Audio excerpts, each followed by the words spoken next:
Okay, Claire, Core, we're live. Thanks for coming. I appreciate it. Thank you for asking me again after 2 months. What's new, Scooby Doo? So, look, it has been 2 months. It's been 2 months since we did this, since I streamed at all. So, just a minute. Let me just check the volume before we go any further. I forgot to do that part. 1 second. Let me just. Sounds okay, I think. Sounds okay. So, um, before we start, let me say to everybody, this stream isn't going to be anything fancy. Just talking about where I've been, basically. I was just going to do it on my own, but I thought I might as well have Claire here to ask questions, which is what she's good at usually. So it's not going to be anything fancy. Probably no politics, probably no religious stuff, probably no history stuff. This is just basically more parasocial stuff about me and my life, basically. So if you're not into that, you can disappear now. Come back Right, I'm off then. when we just. Okay, off you go, Claire. True, I did invite the wrong person, I suppose, for this one. But for everybody else, if you just want to hear gossip about my life, then you can stay tuned. Otherwise, see yourself out the door. You don't have to stay for this one. Well, I've just had nearly 2 hours of Sam Samuels pouring his heart out for his Oh my, therapy session. oh So, my God. God forbid. and yours is about to begin. Mine's about to begin. I'm on the sofa. I'm reclining. Um, yeah. Do I need to take any benzodiazepines for this session? That's the question, Claire. No, just lie down in the Good, dark on your good, couch good. and, and let I your don't take mind drugs. wander while I take notes. Yeah. So look, it's good to see people here. I wasn't expecting anybody really to turn up, and like I say, you can disappear if this is not your sort of thing. But let's just get into it. I've been gone a couple of months, and there's quite a few reasons why. Um, I've drawn a whiteboard. I've I've got a whiteboard here which I can share, and then you can pick the topics and we can talk about them. How about that? Let's do that. Mm. Prepared this earlier.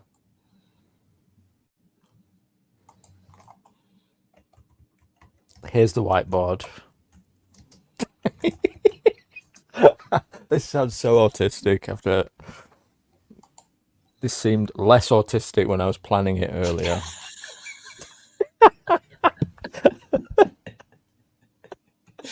Okay. It looks like, well, the first one just sort of explains everything that goes on below. But Yeah. that's fine. Okay. So pick a topic and we can talk about it and we can dash them off one by one. Okay, well, we know you've got ADHD, so maybe no need to talk more about that, which kind of explains, it's a sort of background Well, to everything. And your dog was old. Have you lost your dog? no, don't preempt it. Fuck you now, Claire. Oh my God. I'm just sort of No, swiftly not moving on to yet. girlfriend.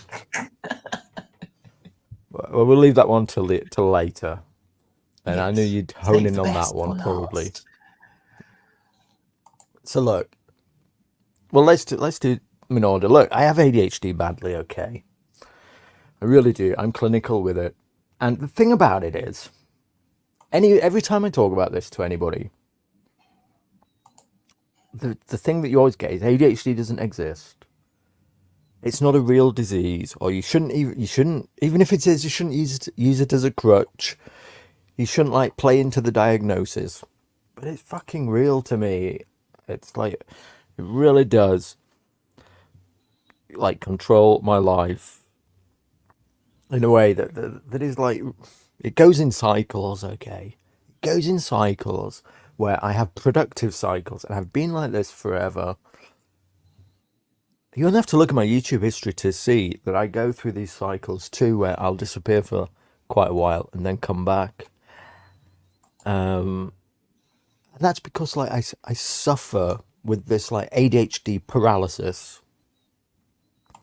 and it's made even more so.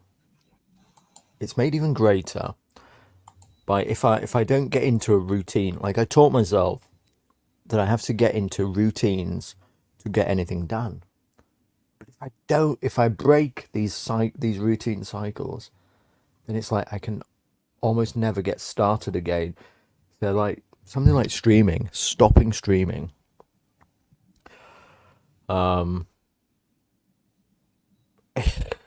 It almost becomes impossible, like to do this stream again because I haven't done it for the last 5 days. Am I making any sense here? Well, I don't know. I mean, No. you just stream because we want to talk and express ourselves, and in a way, a lot of streaming is people just saying, "Ow," groan, moan, and that's why we Yes. complain about censorship, because it's sort of like somebody whipping you and you're not allowed to cry out in pain. Yes. Look, the point I'm trying to make is that I only find something like doing this straightforward and simple because I get into a pattern of doing it and then it becomes second nature. Everything's been like this for me all my life. Where doing anything new, that's it. Doing anything new is almost impossible for somebody who gets crippling ADHD. Okay, you just settle into routines and patterns. You learn that those work. And so when I stop streaming, it becomes almost impossible to just start again out of the blue. I have to break the ice again, basically. And it's always like starting from scratch again, which is And so terrible. you're Because, reintroducing yourself to us again, starting from the beginning. well, no, everybody knows me, of course. Built up this parasocial relationship with everybody by oversharing my life. But I don't know, it becomes harder. It becomes harder. Damien says SJJ met an ADHD bird who's a bit of a dog. She crashed his car, so he might hide her. Yes. Okay. Anyway, so basically, I've been crippled with ADHD. It comes in cycles, comes and goes, and I just have to get. Oh, hold on! I'm playing my own stream in the background. I'm out of practice too.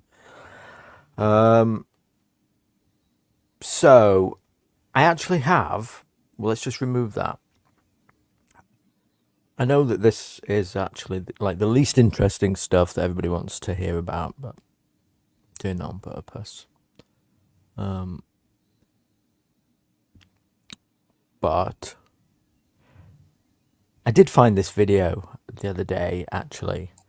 Right, there's this woman who I suspect that well, I don't know if she's got ADHD. I don't know to what extent really girls have ADHD. It's really is a dude thing, but she's done a lot of videos about it, and this one is actually quite good. If you've ever wondered what it's like to have ADHD, here is like a good simulator. Okay, time to get cleaning. I need scissors to pop those. These bags away. Why are these still out? Okay, I'll just put them away really quick. Oh, something definitely spilled in there. Okay, back to what I was doing. Okay, what was I looking for? Oh, scissors. This drawer? Maybe I put them in the dishwasher. Okay, let me check. Oh, I should probably unload these while I'm at it. Oh my god, I forgot to start this earlier. It's fine, I'll just start it right now. Remember when people used to eat these pods? That was so weird. Never mind, I forgot to order more dishwasher pods. Okay, let me add that to the list right now. I wonder if there's anything else I forgot at the grocery store. And of course the pen is gone. Okay, where? I think there's a pen with my makeup. How do I remember that but not dishwasher pods? So sunny out. Can't wait for summer. Yes, I knew it. I knew it was here. Okay, actually, maybe let me put this away while I'm at it. I find a more permanent place for this. Ew, and this too. I don't know why I have garbage laying around. But this pasta was so good. Oh my god, I forgot to eat. Okay, I'll throw this out super quick. Oh, why don't I have a new garbage bag in there? Why didn't I put it? Fine, I'll just put a new one in right now. Oh my god, the dishwasher. Ew, it smells like I still didn't put dishwasher pods on my list. I need to do that right now or else I'm gonna forget it. In right now. Oh my god, the dishwasher. Ew, it smells like I still Okay. didn't put Playing again. So that's like an ADHD simulator. What it's like on a day-to-day basis. Okay. Well, it's kind of like me having looking at my computer with all the windows and all the notifications and all the But things somehow I'm you supposed to be manage it. doing. But you manage it, don't you? You can deal with it. The normal people can deal with it. Well, eventually they do. Human. It's like, did I take a whole day to do just that kind of thing? So maybe that isn't really dealing with it. Or should I have dealt with it at all? People are all admitting in the chat here that they're all ADHD. Well, yes. So you have to have a routine. So, it's like when you empty the bin and take the thing, you have to put a new one in so you don't, blah, blah, blah. Yeah. I know this guy's ADHD anyway. So that just makes sense to you. You get it.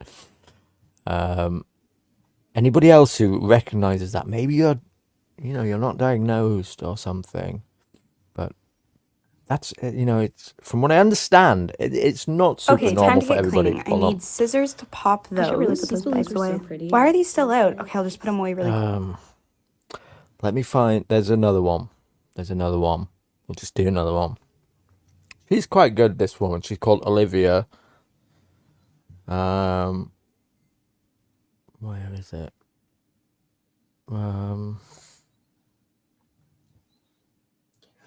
Well, the thing is, people do want, okay, there are things in our lives that need attention, and other people want our attention. They want us to listen to them or do stuff for them. And, yeah. So, and then we need to prioritize. And that's sort of, difficult.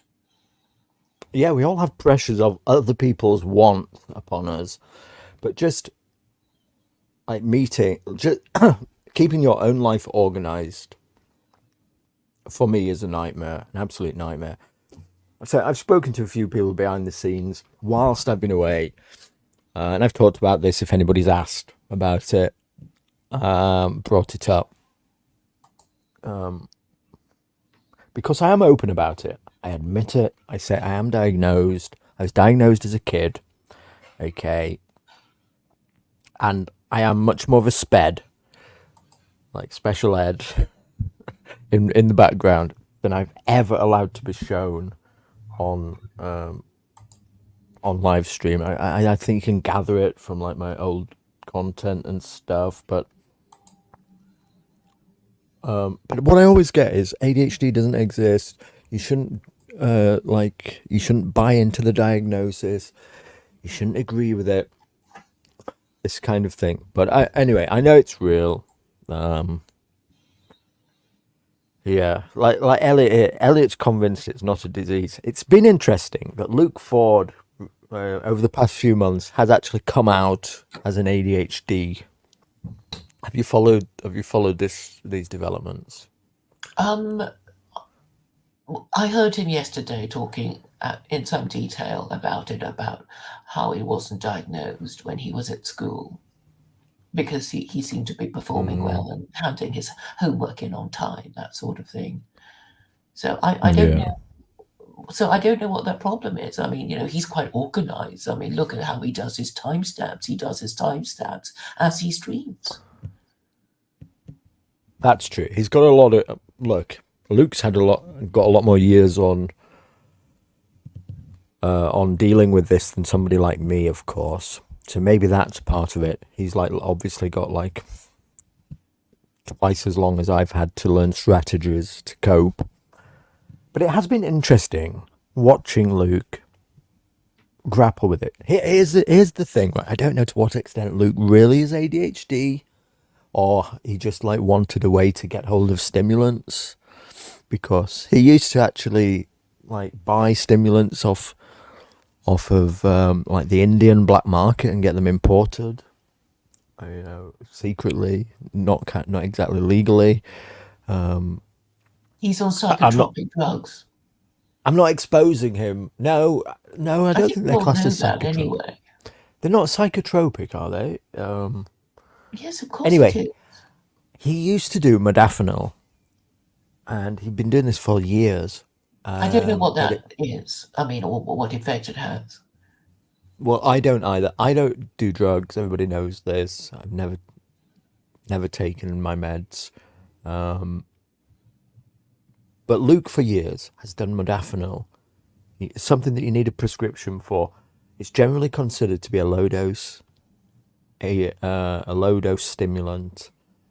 There's even questions about if it's just like a placebo or not. But for whatever reason, Luke's been on it for years, and he used to get it ordered in from like India Mart or something, which is like a black market pharmacy place on the internet. You can just order drugs and they'll post them out to you, and if they don't arrive, then they'll send you another package, basically free of charge. Vincent's on ketamine. Yeah, I've heard that's a fucking psychotropic drug.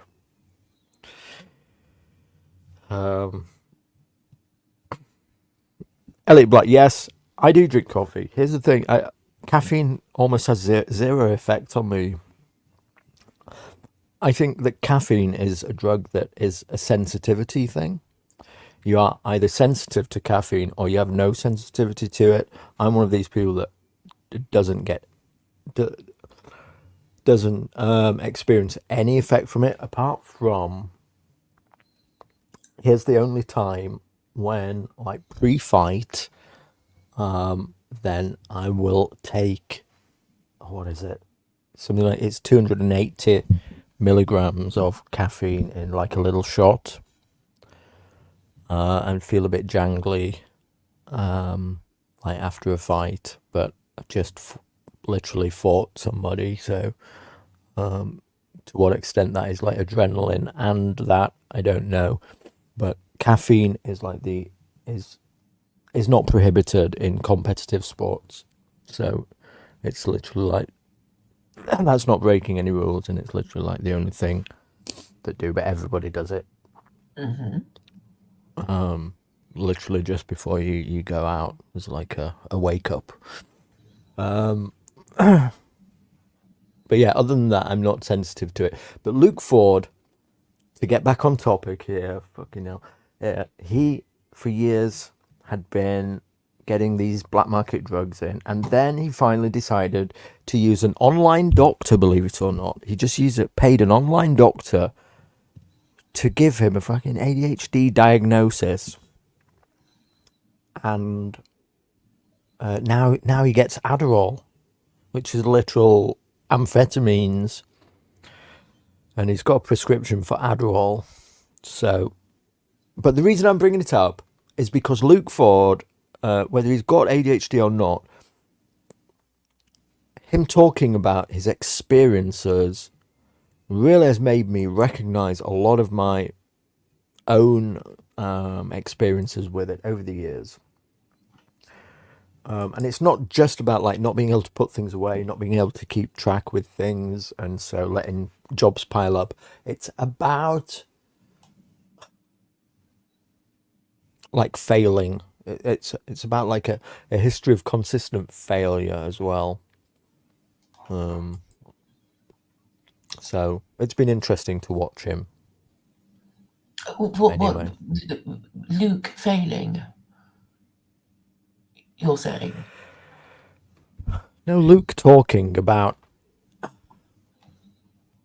how, well, what am I trying to say here? So Luke came out as ADHD effectively, talked about that he's suffered with these things for years, but hadn't quite realized it, hadn't quite put two and two together until people, I don't know, recently over the last year or two started saying to him, look, dude, you sound like you've got ADHD. You should get a diagnosis. And then when he's gone and looked at it, they have diagnosed him as it. And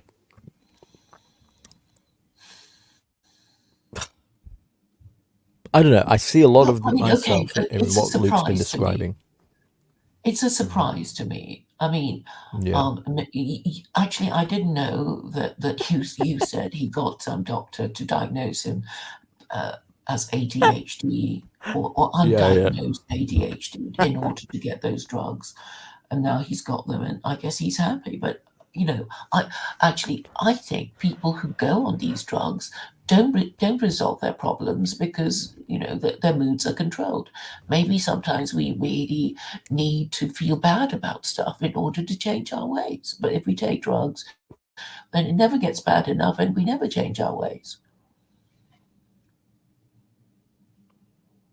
I mean, the emotional pain we feel is sometimes useful. Yeah, look, I tend to agree with you. I've been fundamentally anti-drug my whole life, so I'm not suggesting that I'm going to change my ways now. Okay, that's not what I'm getting at. It's just been more interesting to hear Luke talking about his symptoms. And yeah. Anyway, Rock Muncher says, SJJ comes back from the dead and proceeds to cry about ADHD. Grow the fuck up. And he's right. He's right. So we're done with that one.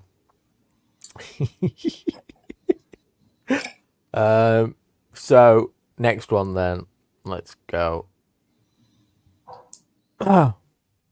So let's talk about my dog.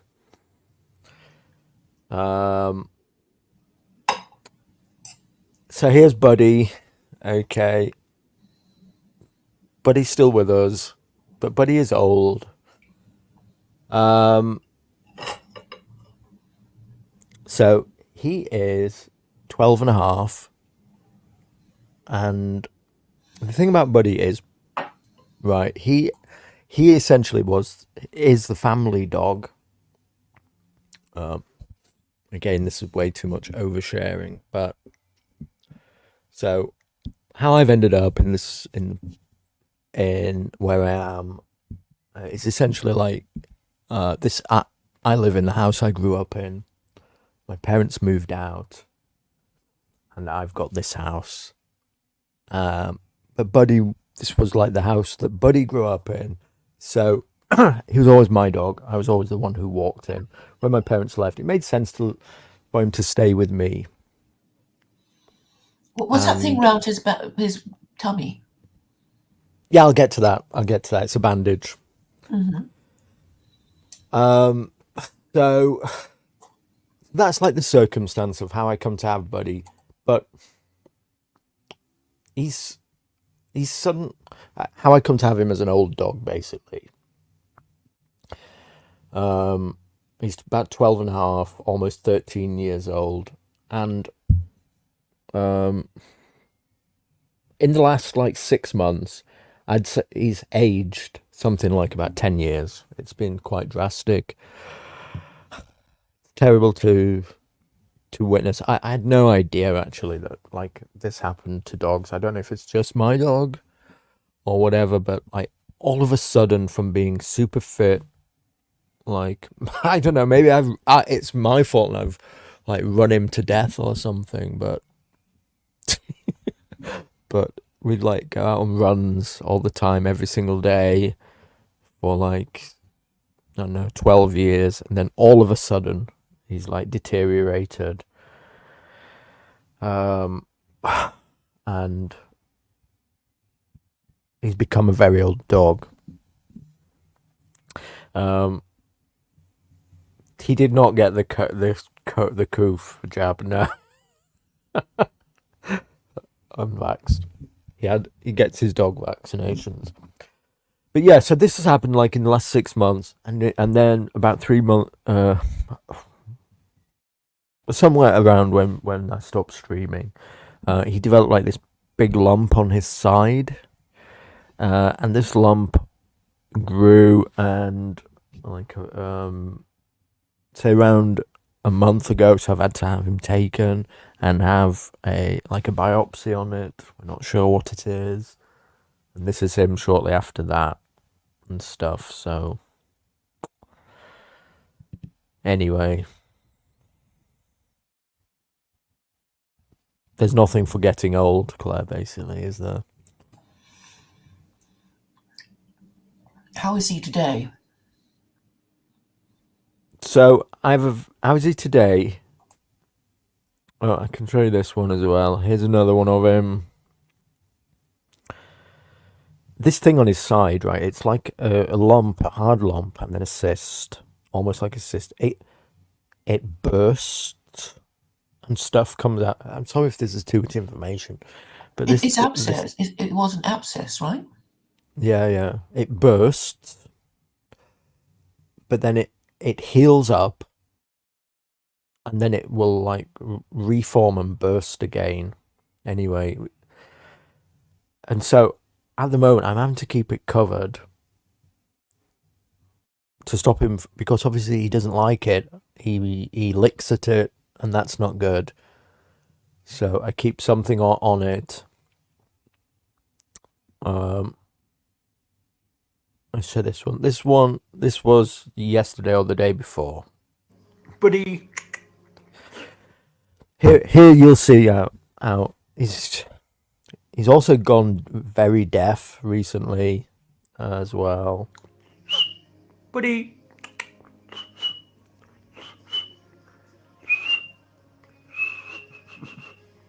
Buddy. Hey, buddy.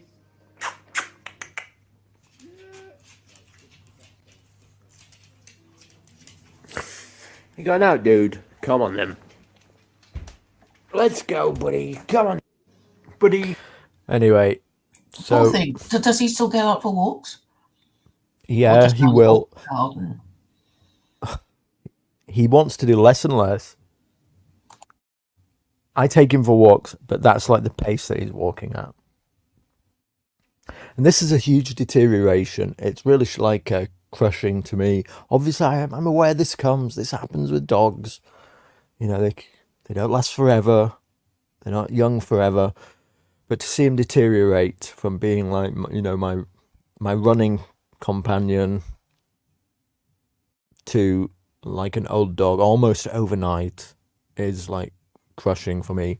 And because he's in this state as well, then what I've done is I take him to my parents' house. I don't feel like it's appropriate for me to leave him on his own, like having a baby, or like a really old person to look after. Feel responsible. Don't like. Obviously, I have to go to work. I don't want to bring him back. Don't want to leave him in the house all day. So I take him to my parents' house and I leave him there. And he's basically at the moment he's spending more time at my parents' house than here. Basically, spends like over half the week at my parents' place, and then like he comes here at the weekend and back. Pretty much has been like the last few weeks, just because it's easier. So this is like a big problem, a big change that's happening at the moment in my life, basically. I imagine the vet has suggested, you know, the final solution or something like that. Oh my God, Claire. Well, no, they haven't actually. No, they haven't. Okay. The final solution, you know. But yeah, I get it. A friend of mine recently lost his dog. My heart goes out to him. You know you are, and you know it's a tough thing. You know, I've had Buddy like nearly half my life or something. So yeah, tough shit. Anyway. She doesn't know what it's like. She eats dogs, says Jesus is the way. Exactly. Exactly. There are some of us, Claire, who look at that on the television and they don't think, tasty. We've all had hot dogs. Anyway, we've done the dog. So look, that's been on my mind a lot. It's a big deal dealing with a thick dog, stuff like that. Anyway, for me it is. So we've dealt with that one.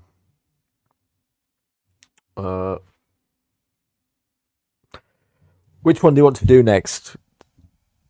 I'm looking at this. This really is in order. Maybe leave the girlfriend for last.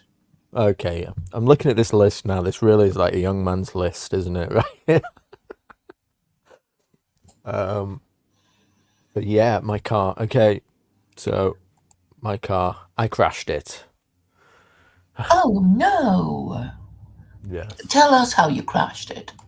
Well, here's the thing. Okay, so it's not as bad as it sounds. But the circumstances were interesting. Not interesting, but fucking bad. So I was at, let's just say, I was at a KFC parking in a KFC car park. Nothing, so nothing too bad. I was in a KFC car park. I was reversing out. This dude comes flying in, and either I hit him, I reverse into him, or he clips the back corner of my car. I feel like it was his fault because I didn't see him and he comes flying in like round the corner. I jump out of the car. He jumps out of his car and it's some fucking Pakistani, isn't it, who can't speak a word of English. It just made the situation so infuriating. So infuriating. And he's Weren't there cameras? Weren't there cameras? Right. Well,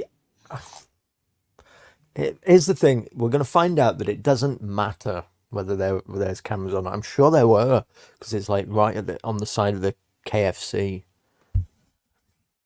But he can't speak a word of English. He's a Uber Eats driver, and just pointing at like this, basically just like the. It's strange. The left-hand side of his rear bumper had just like come off of like the clips where like the bumper joins around the side of the back wheel arch. It was just like off there. And on my car, there's like some big scratches on like the right-hand side rear of it. So he's literally come around the corner and clipped my back end. He can't speak a word of English, but what he does immediately is get on his phone, start talking in fucking Abu Dhabi language, and literally within, I don't know, 60 seconds or 2 minutes, 2 other Pakistani dudes appear in cars. They get out. I'm now faced with 3 Pakistani guys, all giving it, can't speak a word of English. One of them gets up in my face. I nearly knock the guy. I'm prepared to fight all the lot of them.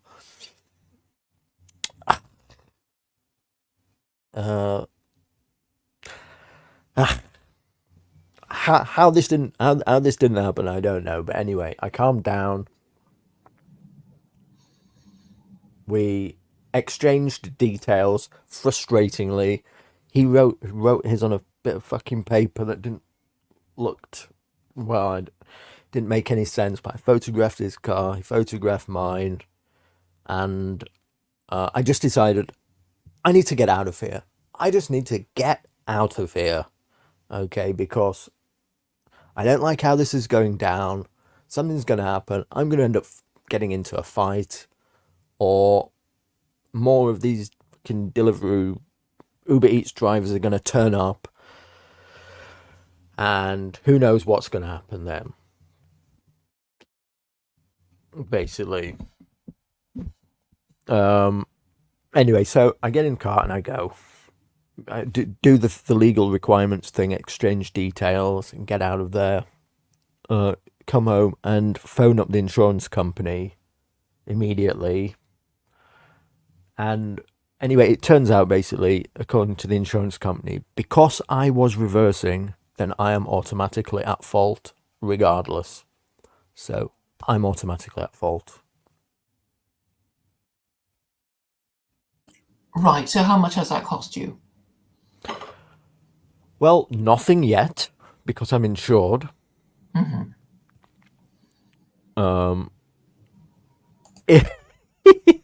Bernard says, "Is Uber Eats drivers the new code word?" Yes, let's use that from now on. Yeah, I like that. So, yeah, it's told to the insurance company, describe what happened, and basically they say, look, from a legal point of view, as you were the driver who was reversing, we simply automatically take full liability and don't fight it with the other driver and the other insurance company.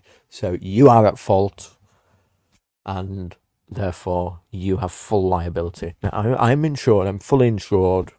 So, but yeah. What this is going to mean when I come to insure my car next year, I don't know. Maybe I'll have to pay like another £1,000 on my fucking policy, basically. I can imagine this is what's going to happen. I'll find out in a few months' time. Is this policy common to all insurers? Apparently so, yeah. Apparently so. If you are the driver who was... So let this be a lesson to anybody. Be extra careful in a car park, because here's the thing. What I'm told is, right, it's just not worth ever reversing out of a car parking space. So you'll find that there are car parks, particularly employee car parks, okay, who understand this thing, where you'll go in there and there will be signs up saying reverse parking only. And you look at the car park and all the cars have already reversed into the spaces. So they're all pointing outwards. Do you understand what I'm saying? Not Yes. really. Not really. So in a car park. okay. So when they leave their parking space, they won't be reversing. Is that what? Yes. Okay. Yeah. So you reverse immediately into the car parking space when you park up. You do your reversing when you arrive, instead of when you're leaving. Does that make sense? Yes. Yes. So a lot of employee car parks mandate this now because they're aware of that these things happen.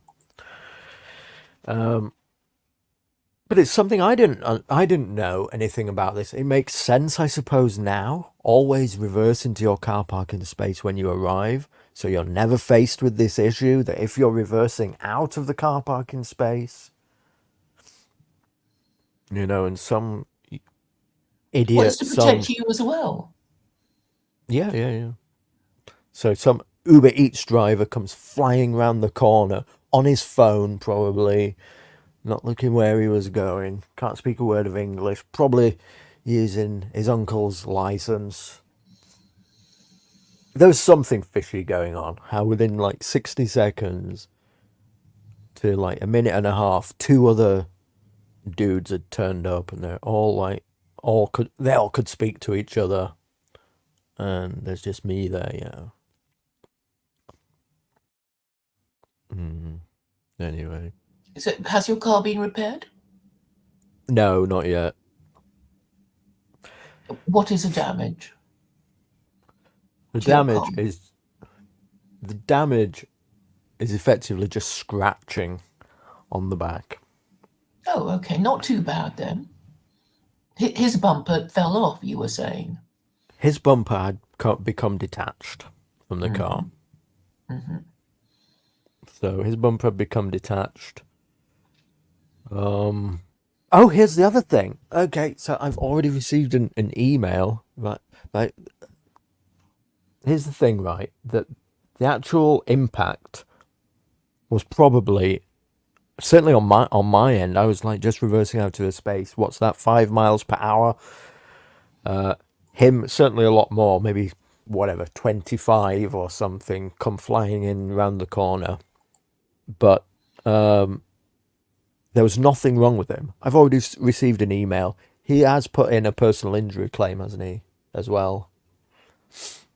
So he's claiming, like, I don't get to know, but he's doing the full malarkey, claiming like that, I don't know, whatever whiplash, probably, I don't know, traumatic injury or something, PTSD, who knows, whatever it is, a personal injury claim as well, basically.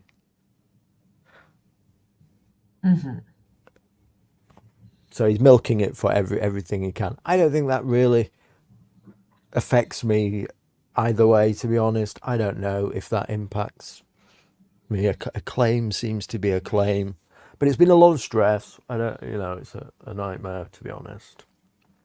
So that's been on my mind. Two, Jesus the way says, look, at his head didn't get detached. The other guy who turned up with fucking half of a missing front tooth and breath that stunk like the worst fucking curry in the world. When he was getting in my face, he's lucky he didn't get his head detached. I'm telling you, seriously, fuck me. I was that close. I was like within it. I was like within an inch of just fucking nutting the guy. How long ago was that? This was a month ago, so about it's 4 and a bit weeks.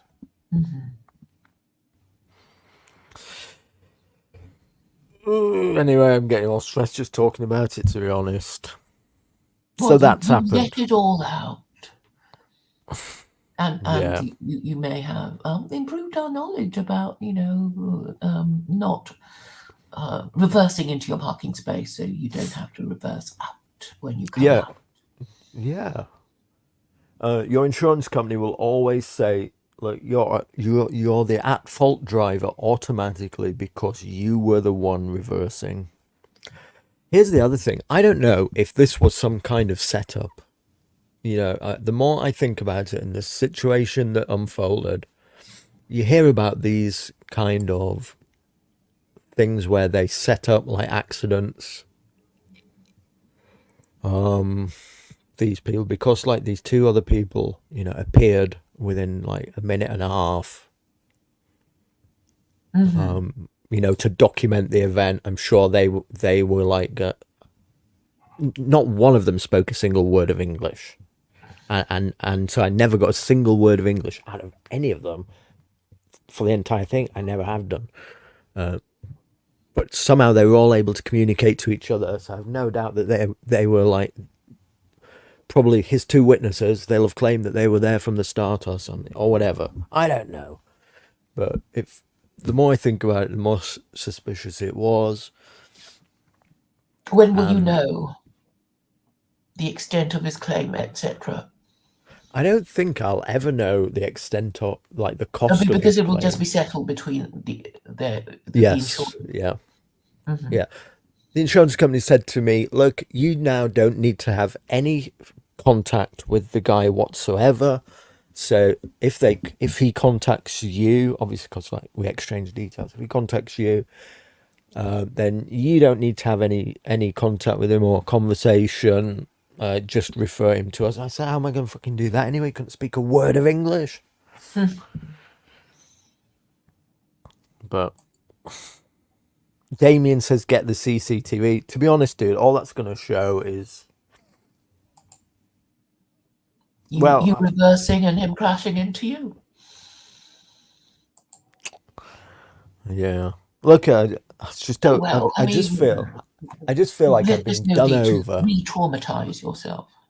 Yeah, I've just been done over by the situation. If I'd have known about all this stuff in the past, And I wouldn't have put myself in a position for this to like ever potentially have happened again. But now so you like, know to reverse into your parking space. yeah, I think I'll just do that in future always now. So Mm. something like this never happens, because I just feel like I've been done over by a situation that probably it wasn't my fault. Probably I wasn't really to blame, because I was doing my legitimate reversing out of a thing. He comes flying in the entrance. But like the insurance company says, you're automatically liable because you were the reversing party, so it doesn't fucking matter what the CCTV shows. All it'll show is like me getting angry with this fucking guy with the missing tooth and the fucking curry breath. Mm-hmm. So, Okay. what happens if you reverse it to someone when you're reversing into your car Yes. parking space? Mm. Well, the thing is that when you arrive, okay, you have full visibility. So, don't you? As you're arriving, you have full visibility and can wait for nothing to be coming to then reverse into your car parking space.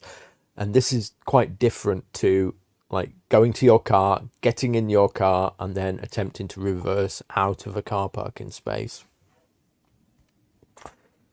But yeah, if you happen to reverse into somebody anyway, you're fucked basically. You're done. So look, let it be a lesson to everybody who drives a car.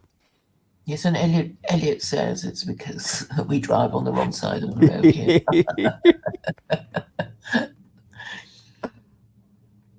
Yeah, that could be part of it.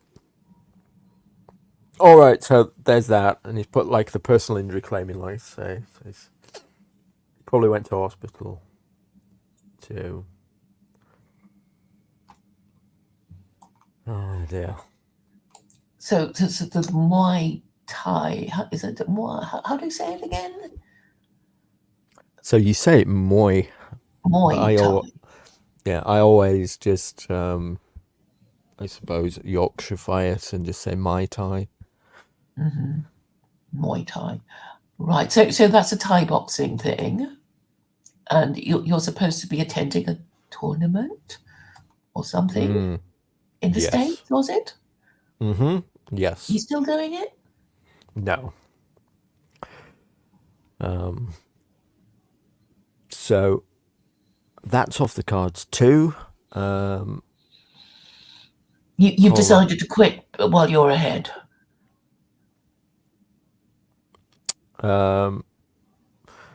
Jesus always says, I'm sure you missed one. We're going to get to the other one last. Save that for last, okay?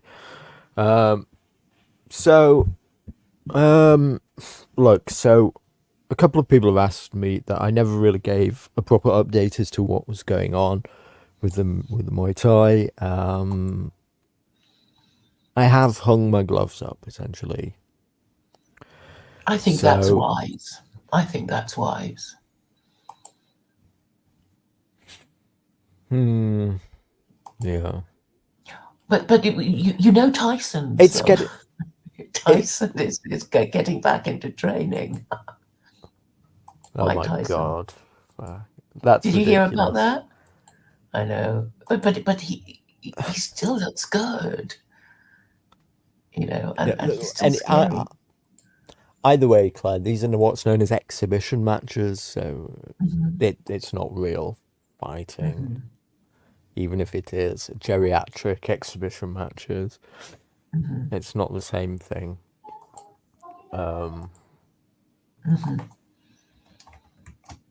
Yeah. I mean, you can still do it. What do you have friendlies? I know that applies to football, but What? I don't know. I mean, I know Friendlies. there's a friendly match, isn't there? Like, we're not gonna, get too angry about the rules and the stuff. It's just kicking the ball around for a bit of fun and exercise. Yeah, you don't have that. You have what's called sparring, but that is entirely different competition. So look, anyway, it's over. Jesus away says 18-ounce gloves and head guards, basically sparring match, ain't it? Something like that. Something like that. Sparring is you just don't go out to hurt each other. It's play fighting basically. But look, it's over.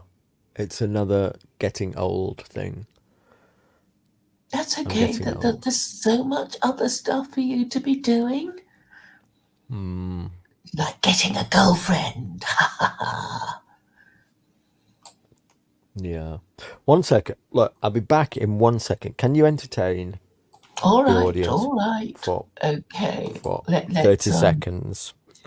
Thank you. Back in a minute. Well, it does sound like this stream is a coming of age stream of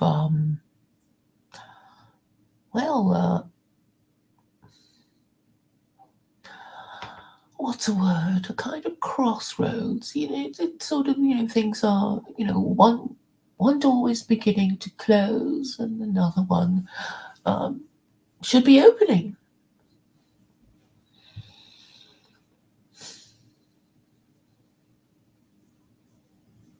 But we're really, really excited about the next installment of Stephen's life. The girlfriend installment. And that is what we're all gagging to hear.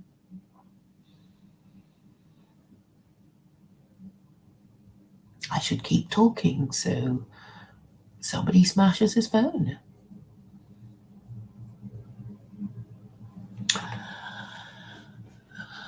We can have a prediction. We can, play a predicting game about what Stephen's going to say about the girlfriend issue. I don't think he's got one yet to trouble him. It's just, you know, the apprehension of having to get one. And I'm sure we'll be getting lots of dating tips and chat up lines and, you know, and then he'll be sharing with us how he, you know, chats them up in his smooth, suave way. Okay, I'm back. By the way. Can you hear me? Yes, we're waiting with bated breath.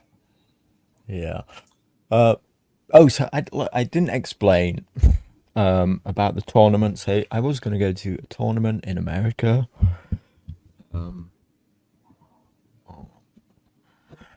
So there's this tournament in America. I was going to go to that. But here's the thing. I can't get medical insurance. Why not? This has just blown it. Why? Because it costs an absolute fortune. It's going to cost me It's going to cost almost £1,000 to insure me to go out to America and compete in.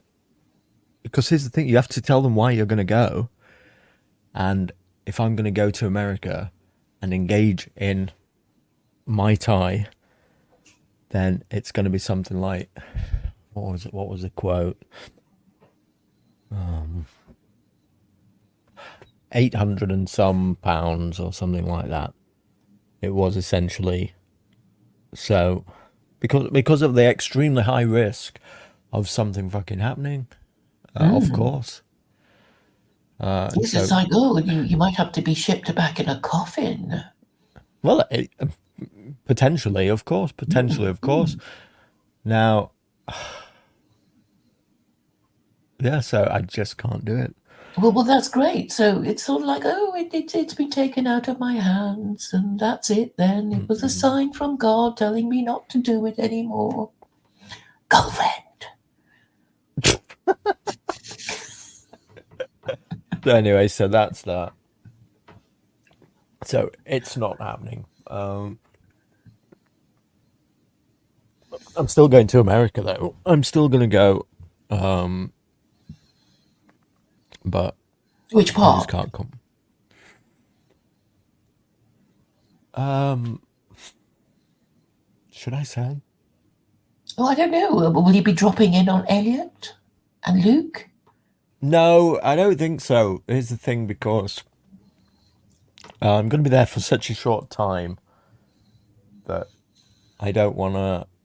So I'm going to Las Vegas. Okay, that's where I'm going to be That's not too going. far from California. I know, but I don't know if I really It's a want to. bus ride away. I know, but here's the thing. I don't mean this in a bad way. Much as I love Elliot and Luke and anybody else, I don't know if I want to waste like a day of my holiday going to meet somebody. To be honest, fly out to America. I'm only going to be there for like Well, whatever Elliot would just take you swimming in the 13 Pacific. days. Yeah, I know. But I know if I'm going to be out there for 13 days. I don't know. I don't know if I want to waste one just meeting up with someone off YouTube. That might sound bad, but there'll be Well, it plenty of depends on how time. far you Other want time. to, establish your YouTube career. Yeah. How will meeting up with Luke do that? Well, Or Elliot? to show that you're serious about your streaming and you love your American cousins, and if I was serious, No. I'd have to do that. I'd have to, stream myself meeting Elliot, meeting Luke, Yeah, look, it going just swimming it's in the Pacific, and then coming it, out with my teeth chattering. yeah. Look, here's the thing. It sounds like a lot of hassle, and it's also something that, like I said, one of the things with ADHD is agreeing is, well, what am I trying to say here? It's commitments are impossible. Commitments feel almost impossible to just keep. Like, one of the things that really started piling up on me was I was like arranging to have various different guests on. I know I didn't get many on, but like arranging to get guests on the show and then having to commit to turn up and do it is just like an absolute head fuck to me. It really is a nightmare. And I get stressed about it, just about the thought that I'll probably forget that it's going to happen and all this kind of stuff. So the idea of having to have all this kind of headache of planning to meet up with anybody in some kind of arrangement whilst I'm on holiday in like one of 13 days that I'm going to have there is a nightmare, basically. Are you going on your own? No, You're going with your girlfriend. probably. Woohoo! What's he like? No. So, all right. So, next topic. All right. So stream over, everybody. Thank you for coming. What a disappointment. So tell us how you met her. All right. So the final topic is the GF. Right. So it happened. I did get a new girlfriend. And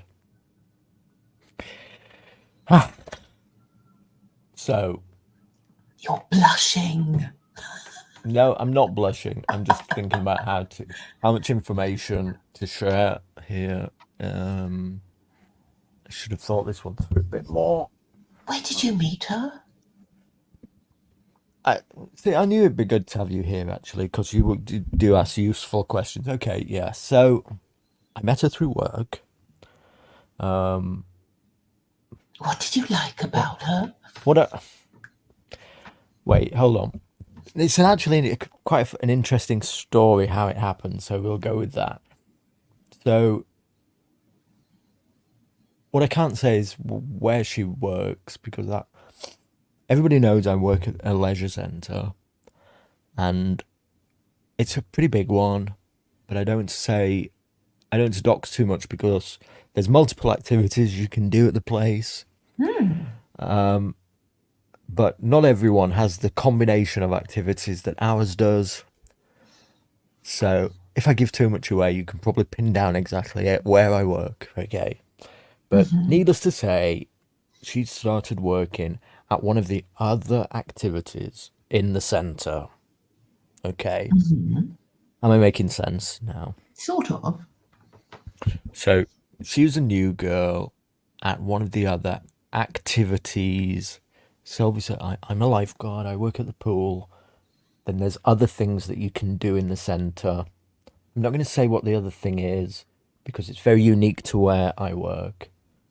But she does that thing. She worked there in that department. But that's not how we met because I don't do that. It's something that I'd only ever done once before. And I only go there to work, so I don't really go up there and do that thing. But one of the days at work, they were having a blood. Yeah, JC, I agree with this. Don't give away too much. I'm being careful. So they were having. Have you ever seen or been aware that they do these blood donation things at work sometimes? And the people come round. It's not like private. It's the blood donation NHS team, and they set up in a room at a workplace, and then people go and donate blood at work.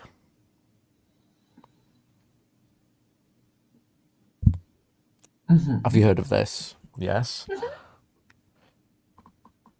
So this was going on. This was set up at work one day, and it was suggested that I might go down there. So I went, and she happens to be sat there in the waiting room at the same time. You have forms that you have to fill in. Quite a lot of details and stuff. And so just sat there and just get talking about it, basically. Just get talking about it. It's such a weird place to meet, isn't it? Such a weird way to meet somebody is going to give blood. But yeah, anyway, so you have these forms to fill in the forms, ask you all these fucking questions about like your sexual history and all kinds of stuff, and do you do drugs and all this kind of stuff. Yes, are you gay? Yes, that's one of them. Very intimate But you sort of questioning. knew that you were good people because you were giving blood. Well, here's the thing. So then so anyway, this took quite a while, filling in the forms, asking a couple of questions. She'd obviously done it before. I can't remember what I asked. Something. Got talking a little bit. Oh, you're from upstairs, are you? Blah blah blah blah blah. I've done that once before. Blah blah blah. Yes, I'm the lifeguard from the pool. Blah blah blah blah blah. Chit chat chat. It just started happening like that. That's how it started. And then the nurse comes through, and stuff, takes the forms and stuff, looks at them and whatever, and then says, "Are you two together?" And before I can say anything, she says, "Yes." Says, "Oh well, might as well come through together then." So then we walk through, going on through together, end up sat on like these beds side by side with blood trickling out of our arms together. She's a fast worker. At which point, so I'm there with this blood coming out of my arm, and it occurred to me that, in a way, this wasn't such a bad way, a bad interview, a bad selection process for meeting somebody, because you just had to go through a bunch of like health screening questions. And then there's a load of drugs that you can't be on. So that rules that out. This girl's not on a load of drugs. this girl isn't a drug user. This girl's hopefully being truthful about that she's, not being a whore and all this kind of stuff. It's basically it occurs to me in this moment. I have like this epiphany moment. We've just gone through like a decent selection process, which I could never get in any other circumstance than this really weird situation that's played out. I could never like give somebody like an interview form of their sexual history and drug usage before agreeing to date them. So like, I have this epiphany that I'm in like a really fortunate position here, and we might as well exploit it. And so there, take it from there and agree to meet up another time. Right. And when was this? When did you meet her? So this was about 6 weeks ago. Okay. Living the dream says, bit autistic, mate. Is she fit? She is. Because of the other activity that she does. So she is essentially teaching this other activity at the centre. Okay, which is a physical activity. Never got to be pretty fit to do it too. So there was a bunch of things that like came together, like the stars aligning to make that this seemed to be a decent selection process that I could never get at any other time.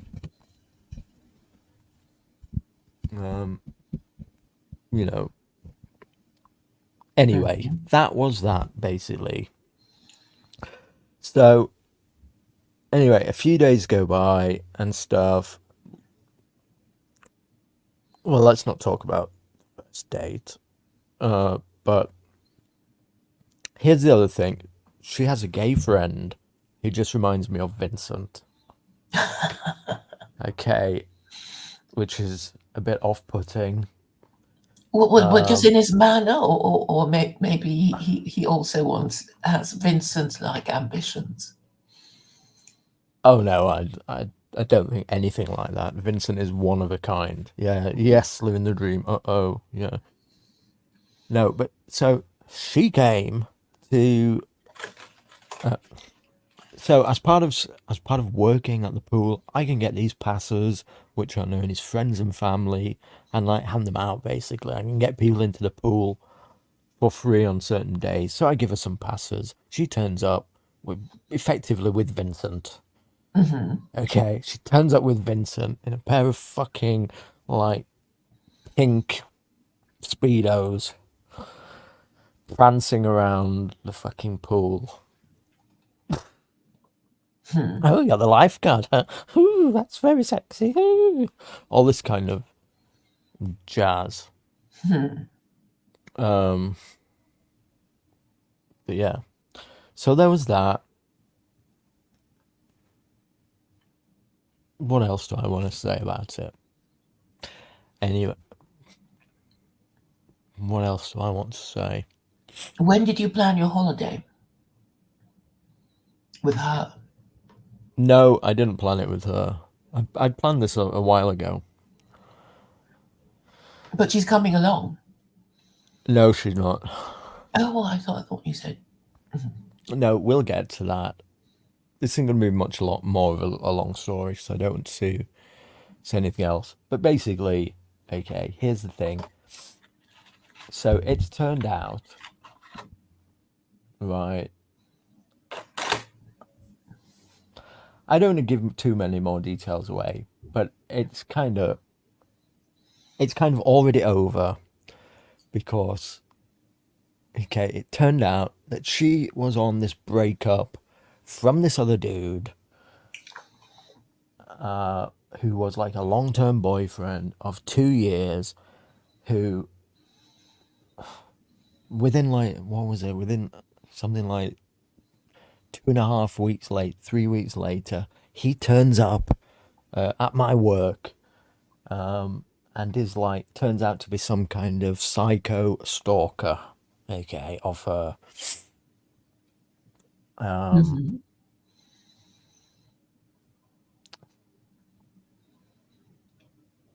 So And tell you they, to stay away from her. yeah, basically giving it all, the hard man stuff. I'm at work. I've got to be extremely careful how I deal with this kind of thing. Hmm. Because when these situations happen, I know I seem like a reasonable guy, but I really am in danger of like losing it and just twatting these people. Really. Hmm. So anyway, I had no idea that she was carrying this baggage. He turns up, acting like a nutcase. He ends up getting escorted out of the place. Wow. Yeah. There's a bunch of problems. There's a bunch of problems also. She's way more damaged than I realized at the time. Like, her dad died about 4 years ago. Her brother's just come out of the nick. Her mum's like a functioning alcoholic. And I'm just like, ugh, I just can't deal with all this baggage. I just can't deal with all this baggage. So, like a week ago, I said, look, I just can't deal with all this. I just can't be bothered with all this shit. Very And wise. and so that's where we are basically. Where and here's the problem. Here's the thing. This is like the exact repeat of the last two girlfriends that I've had. This is almost exactly played out, almost to the T, exactly the same. These girls are fucking damaged. I don't know what the fuck to say about it, but it's a nightmare.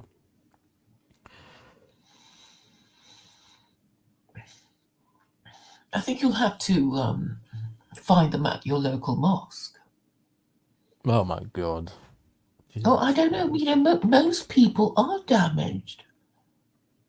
Even middle class people. Too many drugs, too many sex partners.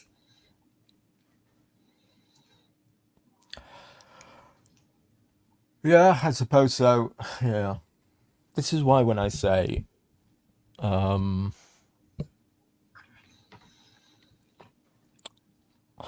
yeah, look, I don't know what to say actually. In fact, E. Michael Jones said something about that, I think, earlier. Did you speak to him earlier? Where did you speak to him? I saw your stream was planned, but it never actually happened, I Well, thought. I thought, well, it just occurred to me after putting it on YouTube that I might get a strike. So I thought I'll do it on Odyssey.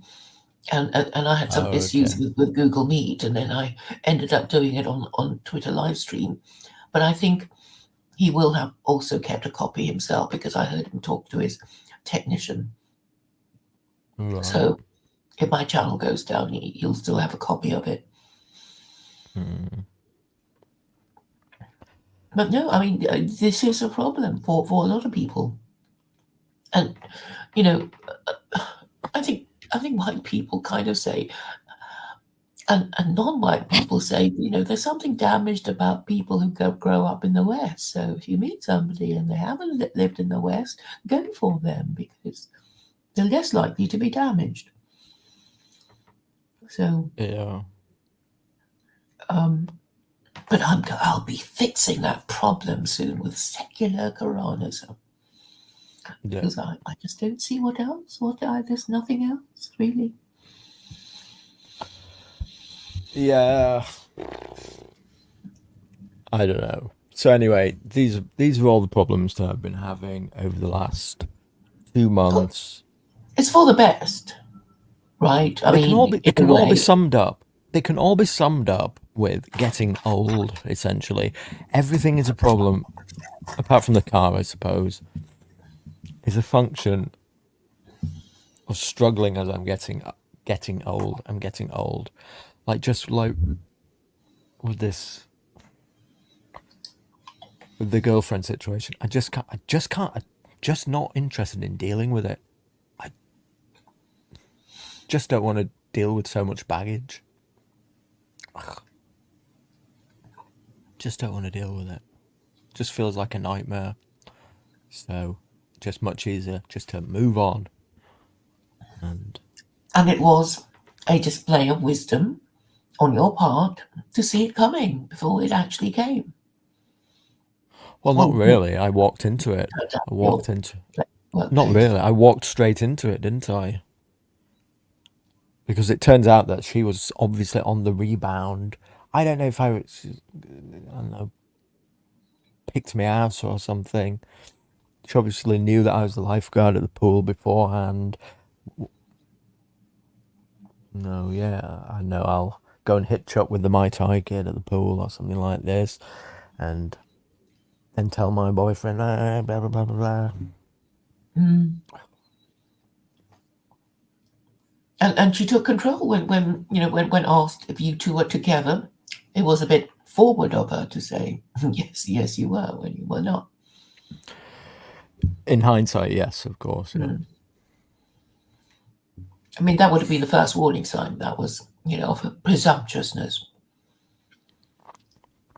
Yeah, because of the circumstance, though, and like it was an at-work situation, and these things are kind of done because they've done it in a work environment, so it's not exactly as it would be if you went to a clinic and they have it's separated privacy, and you go into like a private room, everybody at first.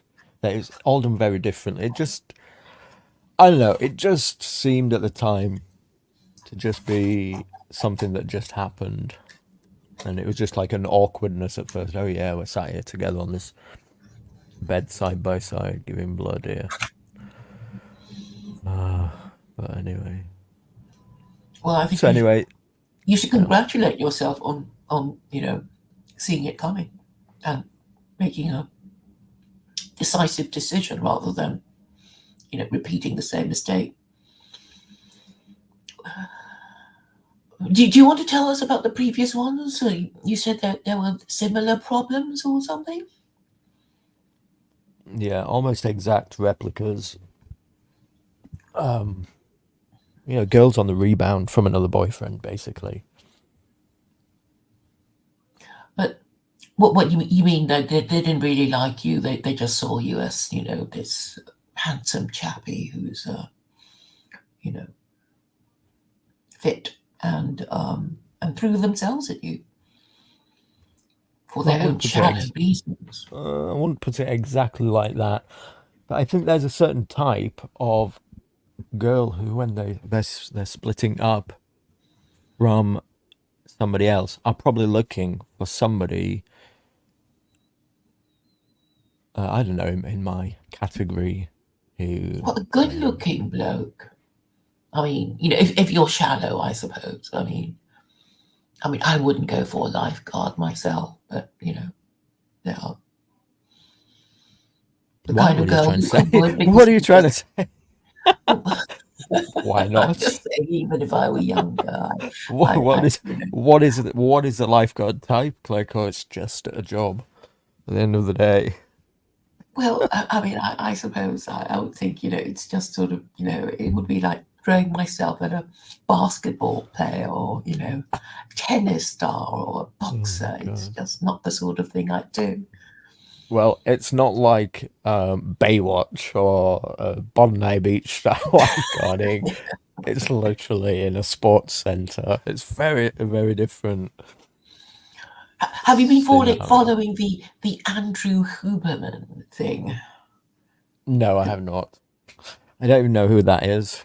Well, he's this Stanford University academic who, well, I guess what the Americans might call a hunk or the boomer kind of American, and he's got these muscles and he's a big guy, and he was keeping, I think, 5 women on the go at the same time, and I think he's quite tall. I don't know, 6 foot or something, big guy. And I thought, and he was already living with this woman, and then he just managed to screw all the other, I think about 5 of them at the same time, and they weren't even living in the same state or something. So What is his name? Andrew Huberman or Huberman. And he's some kind of neuroscientist with, preaching pseudoscience. There's a Nice. Guardian article about him.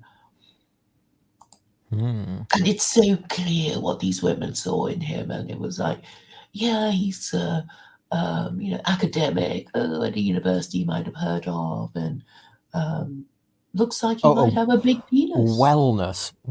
What? Oh my God, Claire. Wellness, What? bro. I don't know. I mean, you just sort of look at him. It's like, he's Did you obviously a big seriously guy. just say?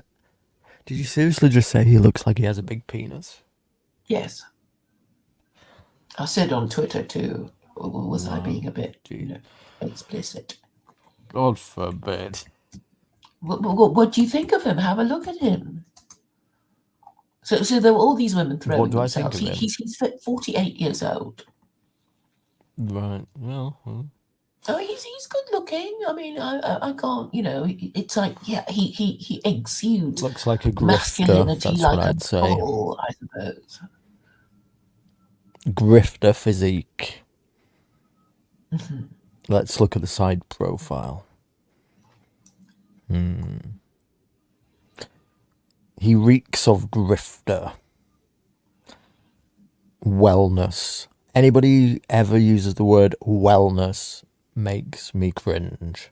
Yes. When somebody says wellness, I just stop listening, zone out. Or mindfulness. Mindfulness. Well, oh my God, yes, Jesus. Yeah. You're just full of shit. Mm-hmm. Anyway, the Daily Mail calls him a love rat. And everybody's saying, whatever he'd been promoting, do not believe it. It's all pseudoscience and blah, blah. Let me just address a couple of chats here. Damien says that I broke his heart. He asked if I was okay, and I didn't respond. I was expecting I'd taken his advice and was doing good things. I'm on the wrong path. Well, I am sorry about that, Damien. I did make an effort. Here's the thing. If somebody contacted me, if you contacted me on Telegram or Twitter whilst I was away, then I like to think that I have responded to you.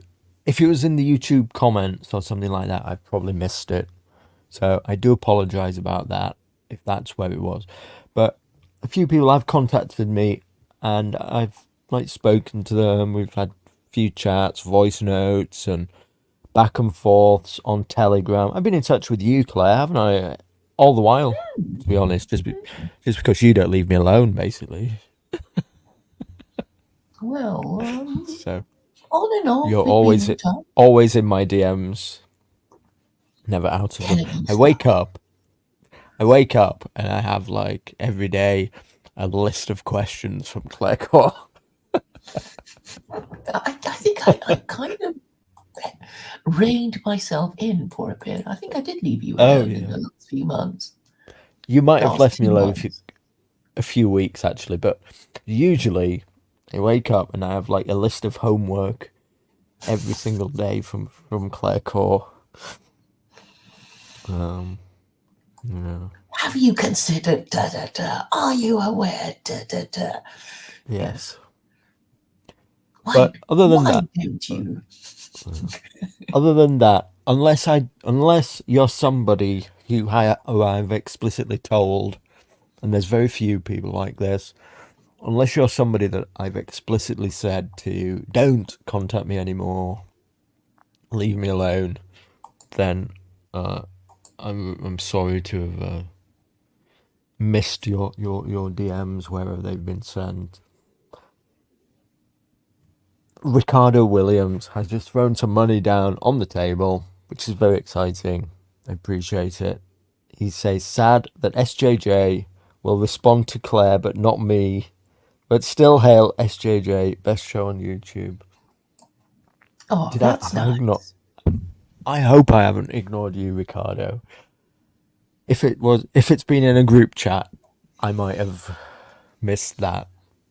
But yeah, I'm very sorry if that's true. I'll search for it. But yeah, any group chats that I've been in, I've been silent in those essentially for the last couple of months, including, like, for instance, the Cube and all that. I just went radio silent for like the last couple of months, just because I've had all this shit to deal with. You know, the dog, the car, fucking insane women, ADHD, getting old. Well, Colin and I are working on a marriage app. And it would work on the basis Yes. of adjectives. You know, it Yes, would be. I've seen you and Callie doing this cringe LARP. Well, I actually forgot to join him because my routine being slightly changed. I just found myself doing housework, and you know, when I should have been streaming with him at 7, and so. Well, that's because But he's so anyway, there was boring, quite a lot Claire. of He's interest. so boring. Ugh. But he actually had quite a lot of views on his solo stream that I Oh, didn't. give up. Well, yeah, and there I was think he somebody saying, buys them. "Have you considered?" And quite enthusiastic. I was surprised. I think he buys them. That's what's going on. He's No, probably... no. There's somebody called, what's his name? Temperance Ministry on Twitter, and I think he has a nationalist background. But he's sort of, you know, interested in Islam, and you know. So No, it's boring shit that Khaled is pumping out. Unfortunately, because it's again, it's like wellness and mindfulness and stuff with Islamic flavoring that just oh well, makes any... okay. I think a marriage app for political activists would be quite good. And I was saying it's really simple. You just use one sentence only to describe your political position, and the sort of code words like mainstream whateverist. You know, it's like, I don't want to talk about politics. I just want to get on with my life and do the best I can. And you know, it's just stupid arguing about things because you know nothing changes. I mean, I know people. I have friends who are like that. And then, you know, you could be secular, Quranist, white nationalist, you know, or whatever. I mean, whatever you want to say in one Yeah, sentence. I've And I think, already zoned out. I'm not gonna lie. Already zoned out. Sounds boring as fuck. okay. So you're not, so have you never used a dating app? No, I haven't.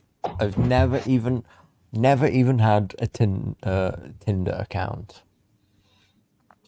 What, or so any of the not others. not even a dating website? No, never. Do you have some sort of what's the word, principle against them or something? No, no, I don't. I mean, there's all the bad stories about them. They have such a bad reputation. There's the problem of hypergamy with women, in that, you know, only 10% of guys get like access to the women on there. Maybe I could.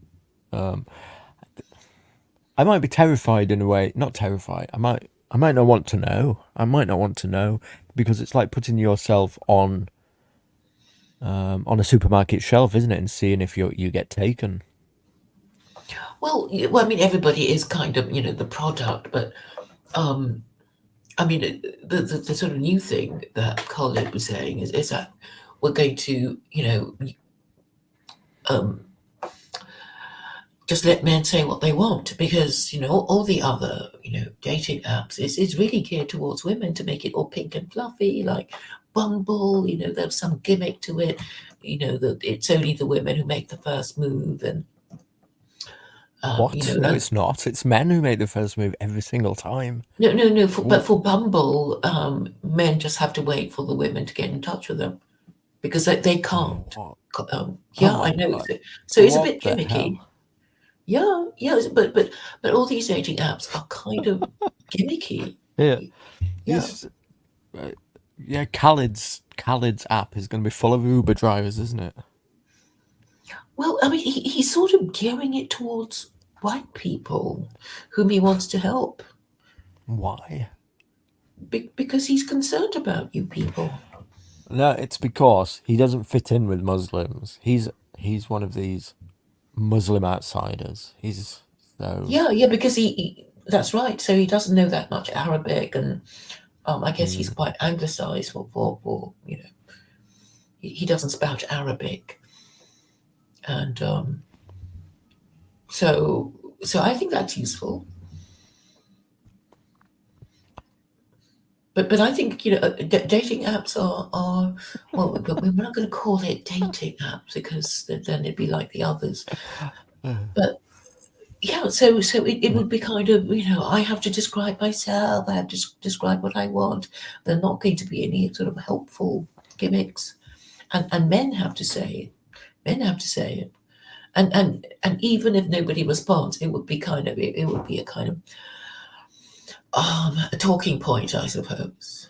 Because if men really said what they wanted, like virgin, cooks and cleans, and doesn't argue back, a human sex bot. You can imagine what one man well. would want. Here's the problem. No matter how you create this app, you're not going to be able to address the fundamental problems of female hypergamy, where they get to choose like the top 10% of men.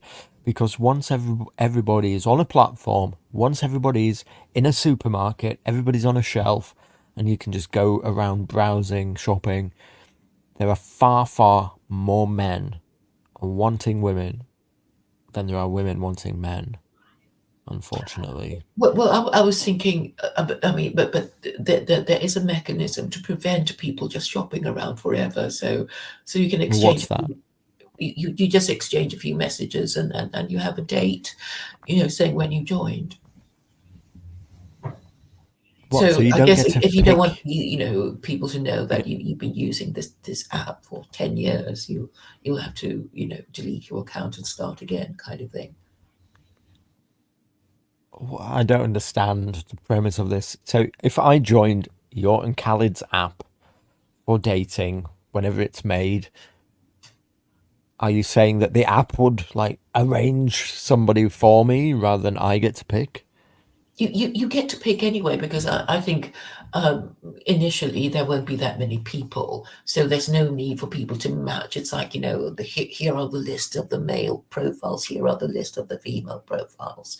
Go down the list and look at your specifications, and sort of actually don't even think of looking at their photographs. Think of their their qualities, rather than the desirable attributes you would like to have, such as wealth and beauty and success, and that kind of thing, because that's shallow, and and really not conducive to a good marriage, and just lets it and also these sentences that describe themselves can be quite revealing, and the idea is that I'm going to sort of help people along, and there'll be kind of marriageability remedial classes, and Oh my you God. know What the relationship shit counseling, and are you talking about? yeah, What? but it's going to Oh be my kind of God. holistic. And then people get married. There'll be an after sales service, maybe a marriage contract drafting service. Goodness me. Sounds like Yeah, a suicide app. Well, I mean, because you want it pink and fluffy like those women. You think, oh, our eyes met across a crowded room, and we knew we were for each other, and 2 weeks How later, other way? How other ways? What is the other way to pick somebody and looking at their photograph and deciding if you wish to pair up with them? well, for me, I mean, I did start this website where you get to know the worst of this person, and you argue politics with them, from the beginning. And of course nobody liked it, sadly. But that would be the app that I would love, because This then sounds. you just know, ASAP what kind of person they are, and you don't sort of faff around, Right. being on best behavior. You already know what they really think about stuff, This and sounds like an app. This sounds like an app for like boomer divorcees yes. and gold diggers, basically. Well, yeah, it's people who've already been round the block and they don't want to sort of waste Mm, time with, yeah, champagne weekends away and, stuff like that. They yeah. just want to cut to the chase and want to know the worst there is to know. Basically, you're creating an app where you can interview men about their wealth and bank balances and decide if it's appropriate enough for you to meet up with them, isn't it? Well, I think there should be a rule saying, you're not allowed to say how rich you are, or how beautiful you are, because no photographs. And you're supposed to No just concentrate on photographs. the What? qualities, Oh my God. for as a long-term prospect. Oh my God. All the women are going to turn out to be 50-year-old dudes in a dress No, because they there's no wouldn't, because photographs. if they did, I think trannies would just sort of, want to test how good they look, as a tranny, and they're not What? going to be, messing around with words. This is insane. Claire, this is insanity. This is what 2 months away has done to you. You've gone and sat with Khalid, and now you're planning on doing some kind of Islamic dating app with no No, it's not photos. Islamic. Oh my But God. also, um, actually, I was briefly in communication with this tranny, American. I think he was in the armed forces. I don't know which. Um, but anyway, I always thought there was something a bit weird about the way he said things, or she said things. It's like, it's really weird what you say, and it's almost as if you can tell somebody is a man or a woman just by the words they use to communicate. And when he finally told me that he was a tranny, it's like, yeah, you know, it all fell into place. But basically, you can tell if the person you are communicating with is male or female. Well, I can anyway. But I have also noticed that a lot of people assume I'm male. Yes. Well, you're an exception. You do have a man's brain in a woman's body. I think we've established that you're female enough so that we Mhm. don't have to ask for tests. But um, yeah, there are people out there who will never be convinced, unfortunately. But that's because you're one of these rare female archetypes that is kind of autistic. Like 0.5% of women are autistic. It's something like, I don't know, a few Well, I percent for don't even. men. You mean, maybe a bit obsessed about, their pet idea. But Luke said yesterday that, what did he say? He said basically, did you hear him say that, streaming cost him about $1,000 a month? I didn't even get to ask him, or I forgot to ask him how he managed to work that out. And he also said, well, if Mm. you're looking for, a partner, don't be a streamer. Did you listen Yeah, to I all? did hear that part, actually. I did hear that part. Look, this is just part of Luke's repertoire where he um, he also says in the same sentence that he doesn't know that streaming has negatively impacted his life. So it's hard to tell which is true. I do appreciate that he's used streaming as like a crutch for a long time. And he's probably right to suspect that it's done him harm. I mean, because he's certainly put like hundreds of hours into it. And it's really all for nothing unless he has like some big income stream in the background that I'm unaware of that he gets out of it. Then he doesn't really do it for monetary gain. For many people, it's just a compulsion, isn't it? I Because suppose part of why I stopped is like because on a cycle I get stricken with this realization that I don't have any right to be talking about these issues, and why would anybody want to hear them come out of my mouth? Who am I to be talking about it, about any of this stuff, about politics? I come to realize all I'm doing is building like the parasocial relationships with people. I should knock it on the head and like stop it. And I ask myself, well, what is ever to be gained from doing that? I know this isn't like a good example of it. I've come back and just done that even more. well, I know a YouTuber who actually said, he meets people through, he met women through being a streamer, and in a way, I Oh can my also God. see that. Yeah, because I guess women sort of think they know you because they listen to you every day and they kind of like you, and so I think you're going to attract psychos by doing that. So in this arena, in politics and stuff, you just attract absolute psychos.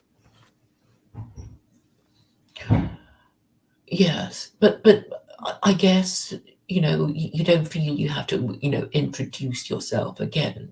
People already know the kind of things you like, the things you whatever. So in a way, it makes it easier. But maybe streamers just sort of hook up with other streamers and use YouTube in that way. Yeah, there is Yeah, that I thing. wonder if there is a kind of have you heard of people doing that, men and women, getting married through streaming, meeting each other, doing that? No, but look, in a way, it happens in a different way that's similar through social media. Yeah, like through other people's Facebooks, you get to know of other people. This is something that happened, though, with this girl that I've just effectively broken up with. Like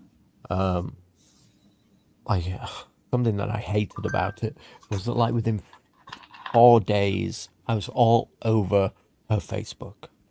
Okay, all over it. She was And boasting about you. yeah, and That's not only that, then because you go out and you meet up with her friends, and they have Facebooks, and they take photographs, and then you're tagged on there, and then they're talking about who's so and so with now, and talking about it, and then they're talking about it, and you're tagged and tagged and tagged, and before you know it, how many different people's feeds you've been on. Everybody's found out, even the ex-boyfriends found out within, well, probably that was like immediately, because like stalking her or whatever. But so in a way, through these things, people get to know of you out of your control anyway. This is much more controlled because like people here only know of me what I purposefully choose to share.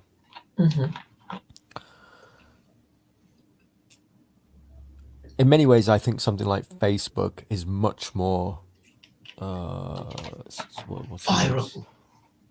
Viral, subversive, pernicious. I mean, somebody takes a photo at a night out, it automatically tags everybody in the fucking photo. and links everybody to their, to everybody's. I don't have a Facebook page. I deleted mine years ago. I got off there because I hated it. But everybody who's a normie has one. And what's more, they have their parents on it, their parents' friends, their brothers, their sisters, their ex-girlfriends and boyfriends. And whenever anybody's out, the moment there's any new gossip or anybody's seeing somebody new, the photos appear, instantly tagged. Everybody's on the, and you anyway.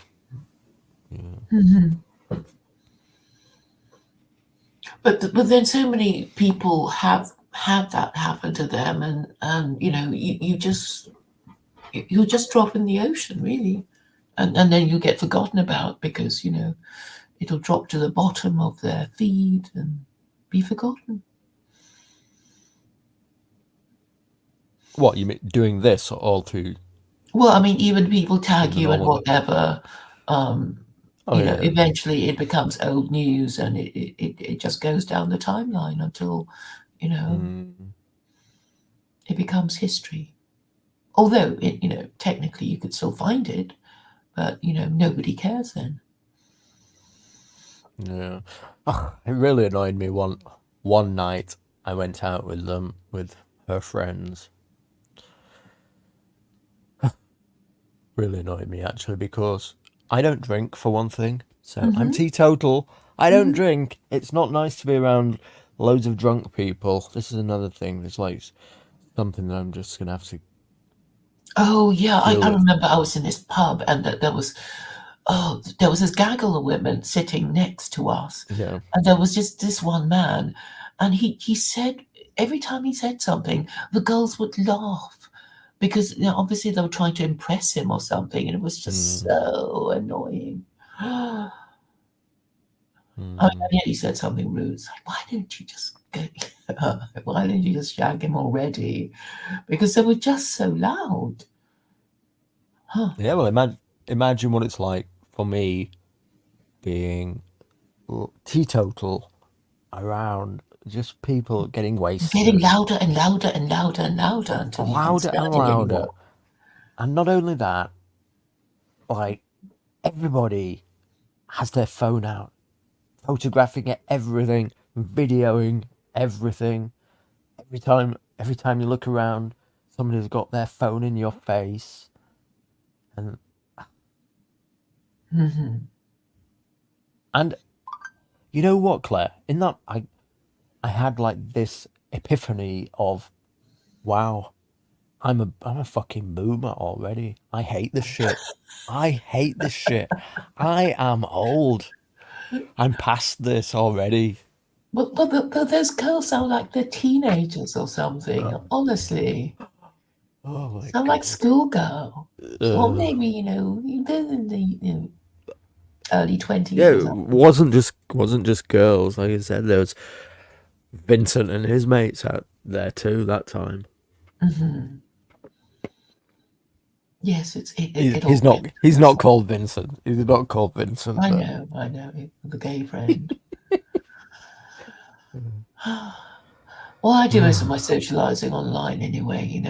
I'm just so grateful that you can so easily find people that share your interests online without stepping outside your own door. Imagine, well, it would just be so impossible. I just want to talk politics with somebody, and nobody would.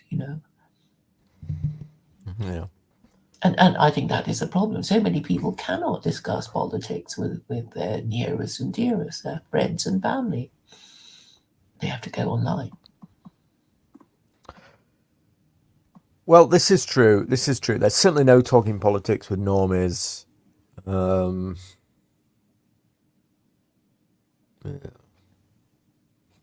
Yeah, absolutely not. Well, David Yorkshire sounds like a man who enjoys his drink. Yeah, Indeed, indeed. Is any idea how infuriating sober people are? No, actually, I don't. Well, I sort of do. I remember, going out with a girlfriend, and I was drinking and she wasn't, and I Yeah. was getting more and more annoyed with her. You know, Well, that's because you were a drunkard, obviously. yeah. Damien says, I'm misunderstanding how I could have used social media for my benefit.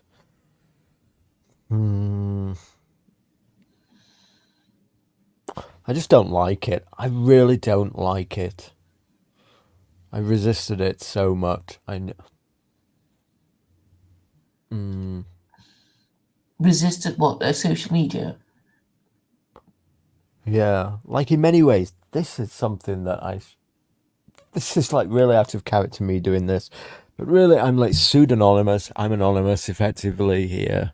I know people know loads of stuff about my life and kind of if you want to even figure out where I live and all that kind of shit.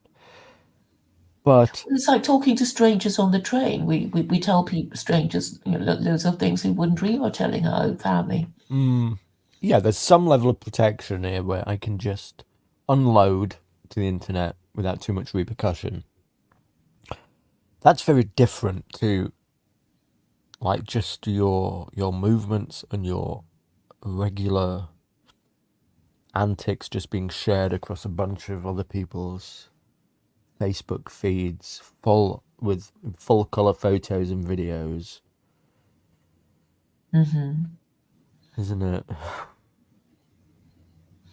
Yeah, but even that, unless you're so interesting, isn't that interesting, really? I think good gravy wants your attention. Yeah, I did not mute you. Good gravy. I'm sorry. But you've been saying things like, I hope you didn't give her any D. How am I supposed to answer that? So, D. yeah, What does D mean? Oh, you can work it out. I think of drugs or dick, but Well, it wouldn't be drugs. Let's put it that way. okay. Don't do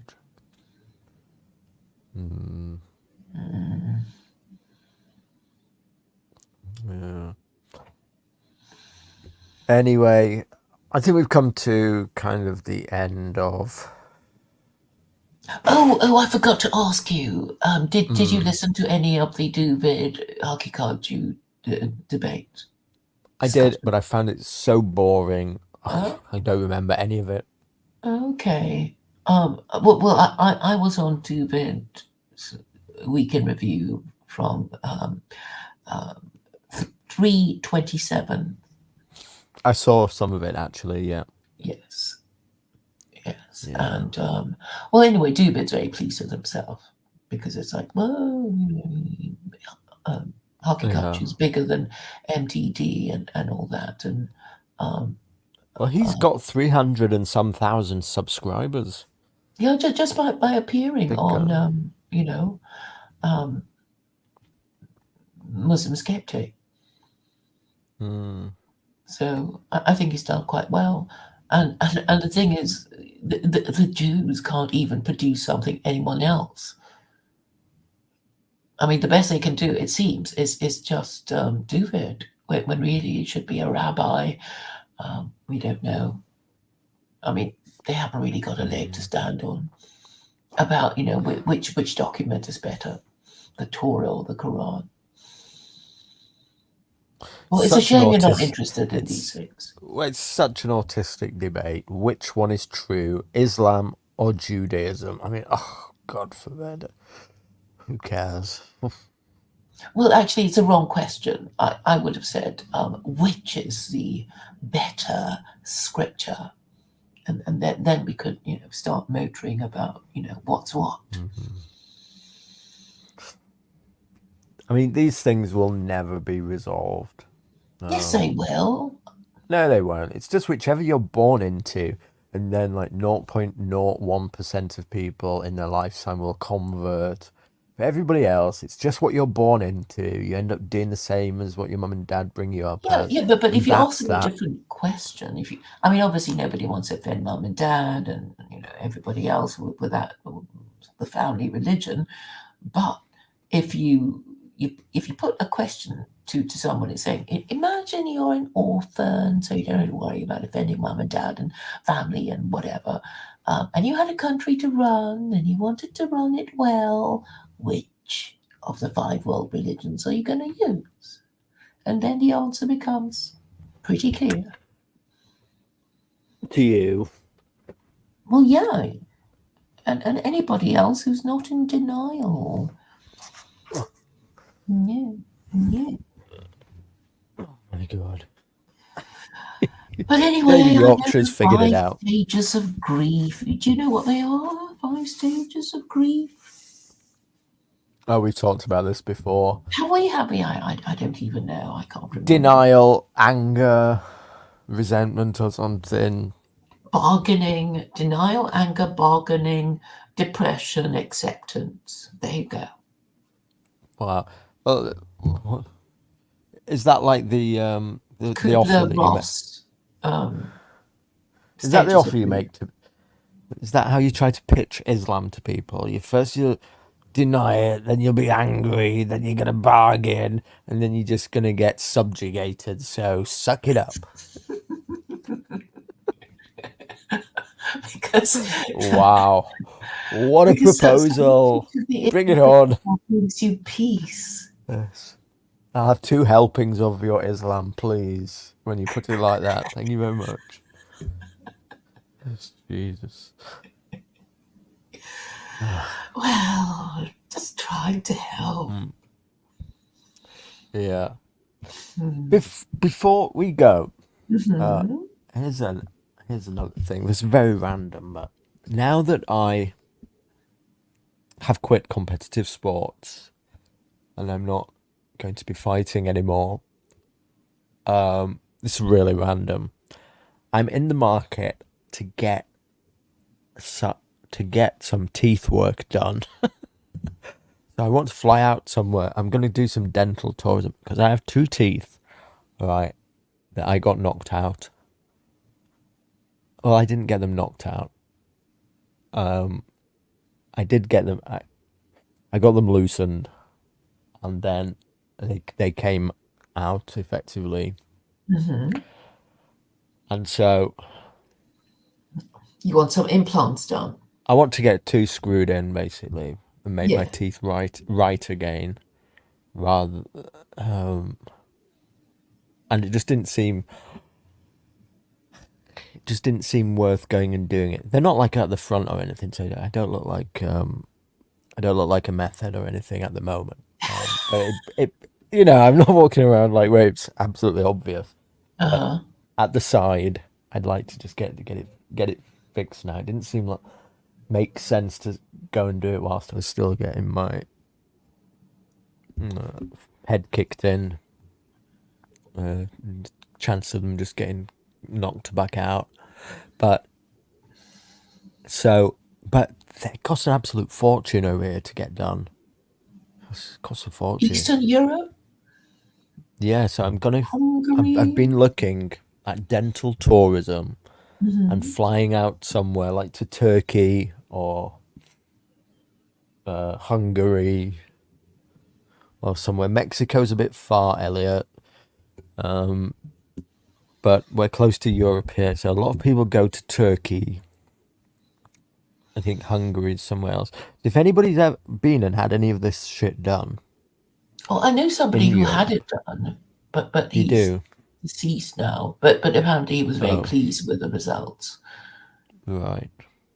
I'm looking for a referral, basically. If anybody's been and had it done in like a good place in Turkey or somewhere in Europe, and it was cheap, but good, and then let me know. Otherwise, I've been having a little look, and the prices certainly look like in my range that I could afford. Over here, it's an absolute no-no. It's just impossible. It's going to be something like, I don't know, starting at like £7,000 a tooth or something over here. Crazy. Yeah. I could Yeah, get. I remember I could. years ago, and I know what's his name is dead now. What's his name? He, I can't even remember. Martin Amis, who's dead Mhm. now. But he was saying, and I'm sure it was about 10 years ago, he was complaining that it cost him 20 grand in New York or something. Yeah. For about £7,000, I could get all mine ripped out and a full set put in Turkey. Hmm. But yeah. So if anybody's had anything like that done, get in touch. I want to talk about going somewhere and getting teeth put in, basically.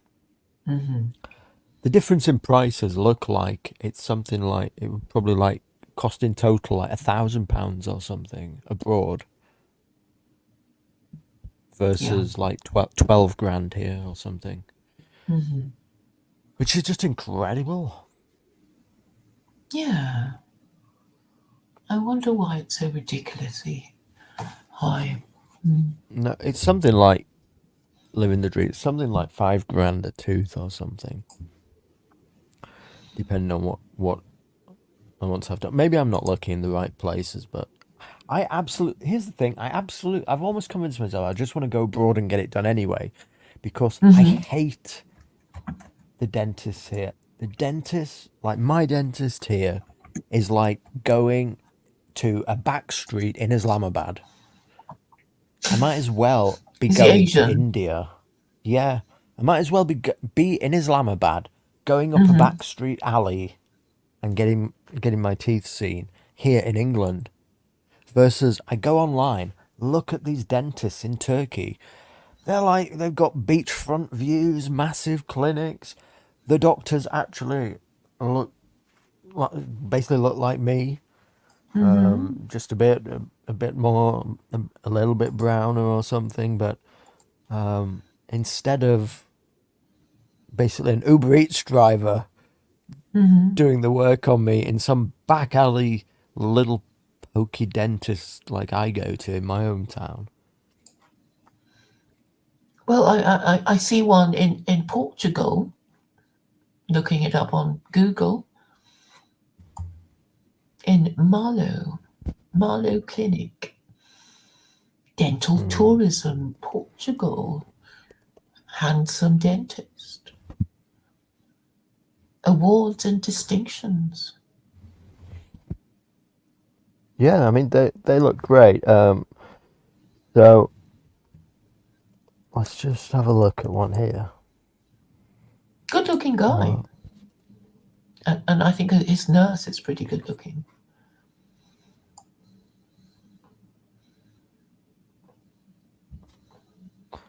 So, um,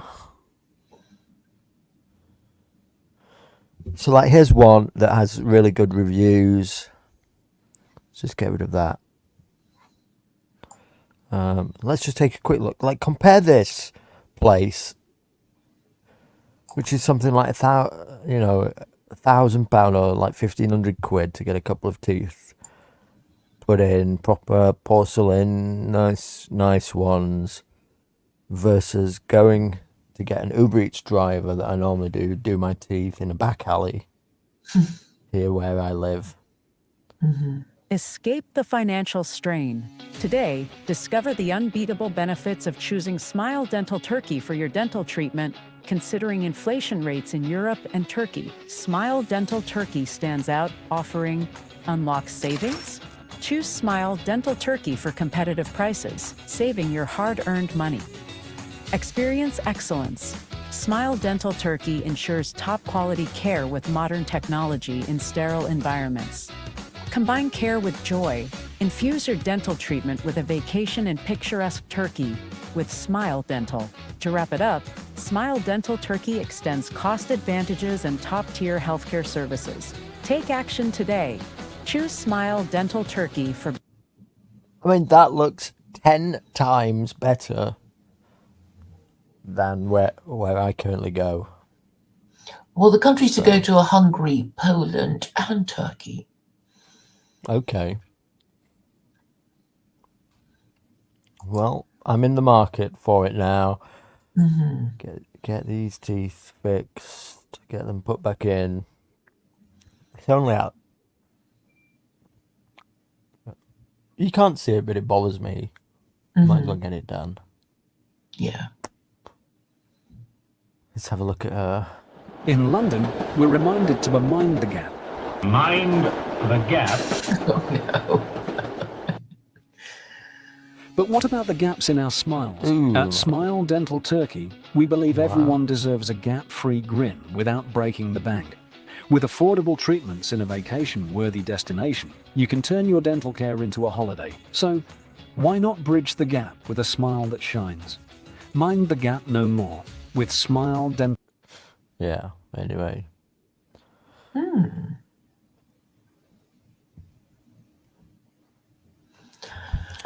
So I'm in the market. If anybody's got any recommendations, let me know.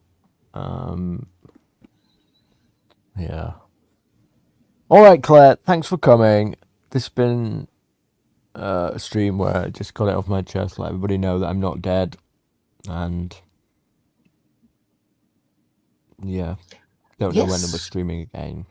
Yes. Maybe Well, soon. well. It's good to know that you're well, and that you've just gotten over a bump in your life. Yeah. Just before I went away, I was going to stream with what's his name, who you talked to on Odyssey a lot. UK Canadian. Steve? No, Canadian in Japan. John? Oh, What's his Fe- name? Black forgot Pigeon now. Speaks. Black Pigeon No. Speaks. No. He's been on your perennial. Oh, what's his name? A Canadian, huh? Yeah, he's got the yellow fever, got the Asian wife and kids in Japan. Oh, him? Snork- Yes. Snork- Snorkel blog. Snorkel He's blogs. blocked me now. That's he. I couldn't stand it Yeah, anymore. Well, literally forever. It's actually doing my nuts in trying to arrange to stream with him. It's absolutely impossible. Probably what drove me off the internet. No, I'm joking. If he hears this, hopefully he won't. Partially did my head in a bit, but trying to arrange this with him because I work like for the last while. I've been full time at work since I've stopped competing, and so basically I could only do it at a weekend with him, but yet I work pretty much every other weekend. And I only find out if I'm going to be working the weekend, like the weekend before when they do the rota. So for like about 5 weeks, I was in a back and forth message with him, whether I'm going to be working the following weekend or not. Trying to set up a stream. And then eventually he said he's moving back to Canada now. Oh. Did he say why? So, no, he didn't.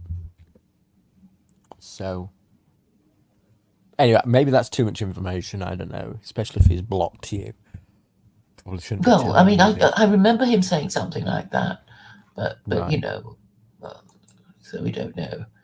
Well, No. it'll be a nice change for him, I But guess. there's him. I don't know what I'm going to talk to him about. He probably thinks I'm really interested in Jews or something. I don't know. Aren't you? Not particularly, no. It just comes across that way. Well, everybody with, like, is. So the people that come to me saying they want to come on my channel. I don't know how it's turned out that way. And the other person who I'm going to have on the channel at some point is Brutus. Brutus is back. oh, that will be good. And I've been talking to Brutus in the background. I'm sure this will send the 37 group crazy, but I'm going to have Brutus on at some point. Mainly just to let everybody know that he's back and about his new channel and stuff. But when that happens, I don't know, because I really hate arranging things with people and then having to commit to it. I know that sounds really lousy, but Well, I I'm mean, not you just happy sort of when I have to do schedule this. it. I mean, I you know, just but I'm schedule not. it, and then if they don't make it, Mm, it's just still there until, you delete it, or until they, so it's just a kind of reminder, isn't it? mm. But it's much easier. It's so much easier if you don't have commitments with people. Then you don't have to. Then you don't end up breaking them. This is like a rule that I've learned in my life. Whereas you're not going to let anybody down and give people a bad opinion of you if you don't make any commitments to them in the first place. So Hmm. part of people thinking you're a good guy, you're okay, you're sound is not to break commitments. How do you not break commitments? By not making them. Sounds really, Well, really simplistic and stupid, but it's like the way that I've gone around it, and it just absolutely does my head in when I start making commitments, start agreeing with people.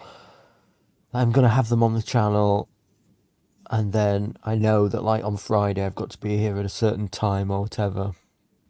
It's alright with you, so I just know you, and I don't think it'd bother if I let you down.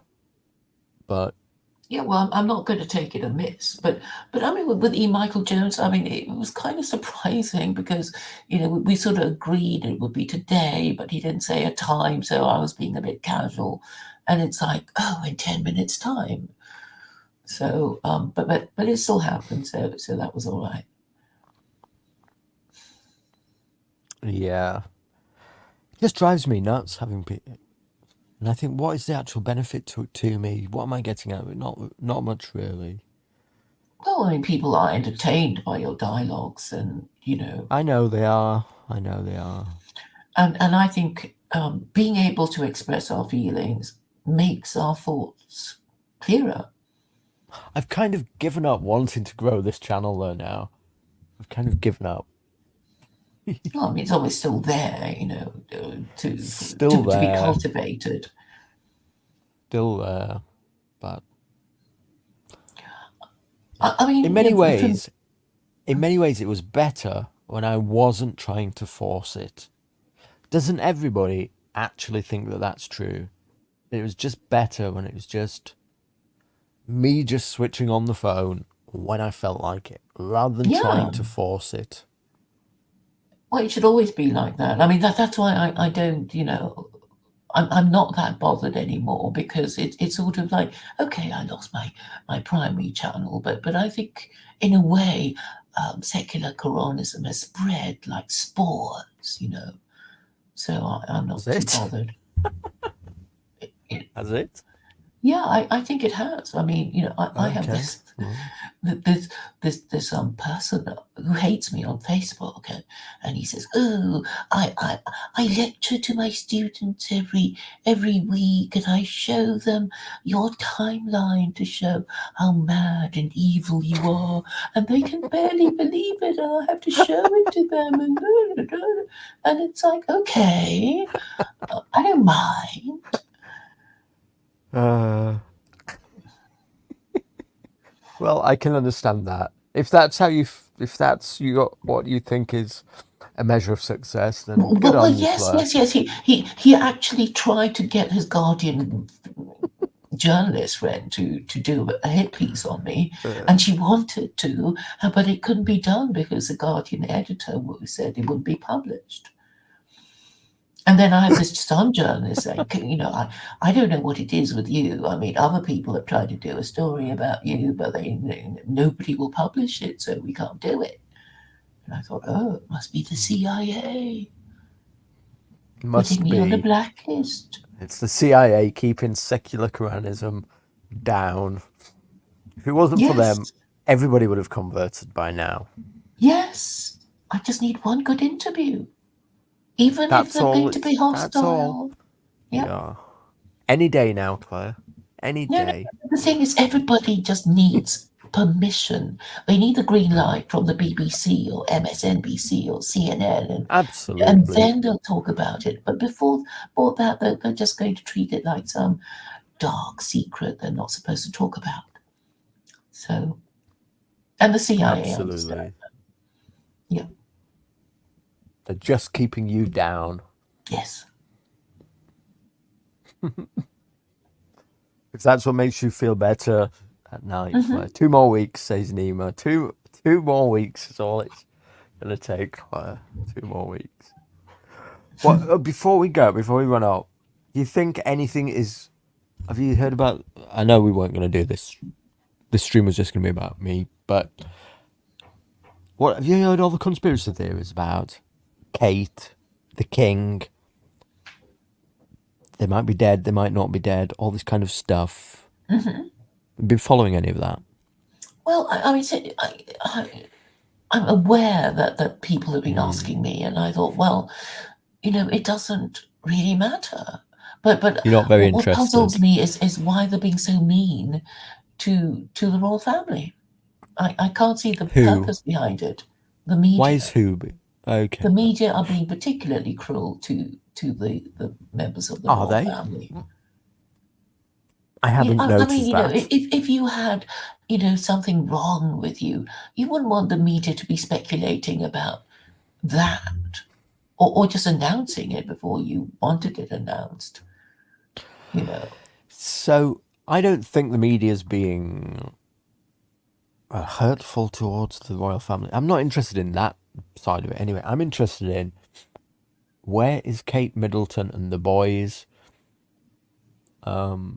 Obviously she's been missing for a long time. Then they put out those series of fake videos about a series of fake photos and videos. I think everybody now agrees they were fake. Then she appeared on a park bench. I think it's pretty difficult to say that that's a fake video, but it really actually could be too. You just don't know now. So what? I mean, what is there to fake? I mean, what has she Well, this put is on the so much question. weight or something, or is it just to stop us from talking about really important things like what's going on in the Ukraine and geopolitics? Because that's okay. That seems to be what they talk about on Twitter Spaces. I mean, from the tweeters that I follow, it's just geopolitics. and maybe that's what we should be talking about instead of whether the photo was faked or whatever. I think it was just a storm in a teacup. Well, one of the interesting things is, you see, she sat on that bench. You have to be a real skit, so to look at her sat on the bench in the jumper saying, I've got cancer, and say this is CGI. So Brutus and Unwashed did a stream about it the other day, and they both believe that is also CGI. So none of it's real. I think you have to be really schizo to go there, but it's actually possible. It's not impossible. So, because there are some weird things about it. For instance, she says, while she sat there, I couldn't do this without William by my side. And he's not even sat there by her side. So it's really weird. It is really weird. And then the king having cancer too at the same time. This is weird. He appeared yesterday, didn't he, for the first time in public? I don't know if any okay? Yeah, do you want to see it? Quickly. Yeah, let's have a look. I missed that because I actually can't make myself take an interest in these things. Yeah, he looked fine. I don't think I just think it's really weapons of mass distraction. They want us not to talk about important things. I don't think I've seen any schizos yet say that this is CGI. Where is it? Here. It looks just as he did before. He looks like his usual self.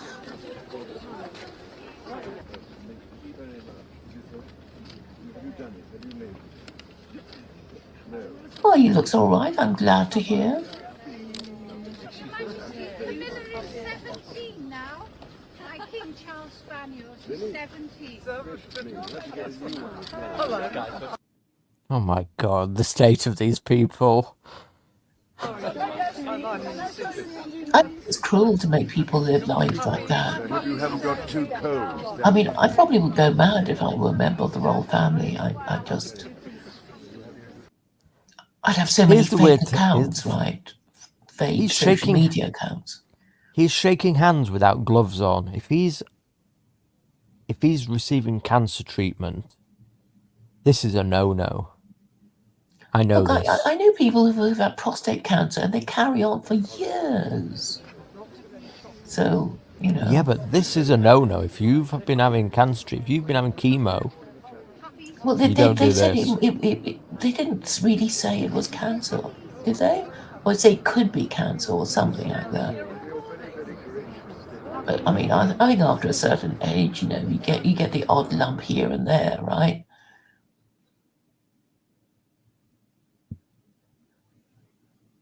Yeah. Well, they're so happy to see him. yeah, well, it was, how about this then? It's been reported on Yahoo News for the last few days that they've had to fact check it now, that he's diagnosed with pancreatic cancer and given 2 years to live.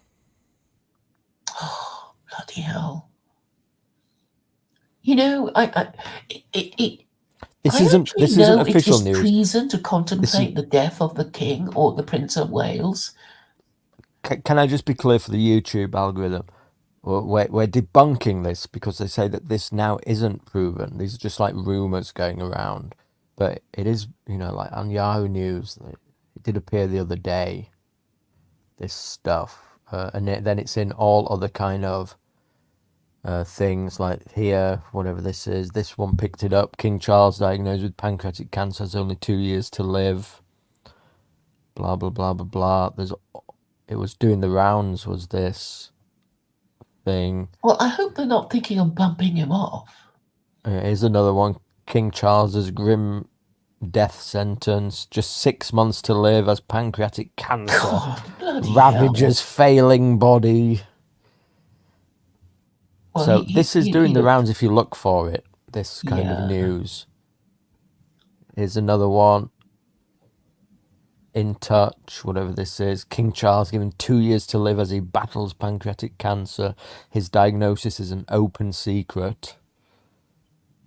Well, he looks fine. I mean, it's just ridiculous. I think they just want to get rid of him because he asks too many questions, and they want to put William, who doesn't know anything, on the throne. I think that's what they want to do. But what's going on with the woman who I don't believe is under David's patio? So that's what we need to figure out, where she is. Because she's not been seen apart from sitting on that park bench. You know, not been seen. Well, I mean, if she's convalescing, let her convalesce in peace. But and really, we should be talking about other things like. I mean, she seemed all right when she was talking about, oh, I'm getting stronger every day. Yeah, but is it real? Is it real? It could be CGI. This is the thing. You see. You really do have to be a schizo to believe it, but it is possible. Well, it wouldn't really matter anyway. You know, whether they, you know, they're going to carry on for years or they're going to pop their clogs tomorrow. I mean, it doesn't really matter. Not really. We just like to talk about these things.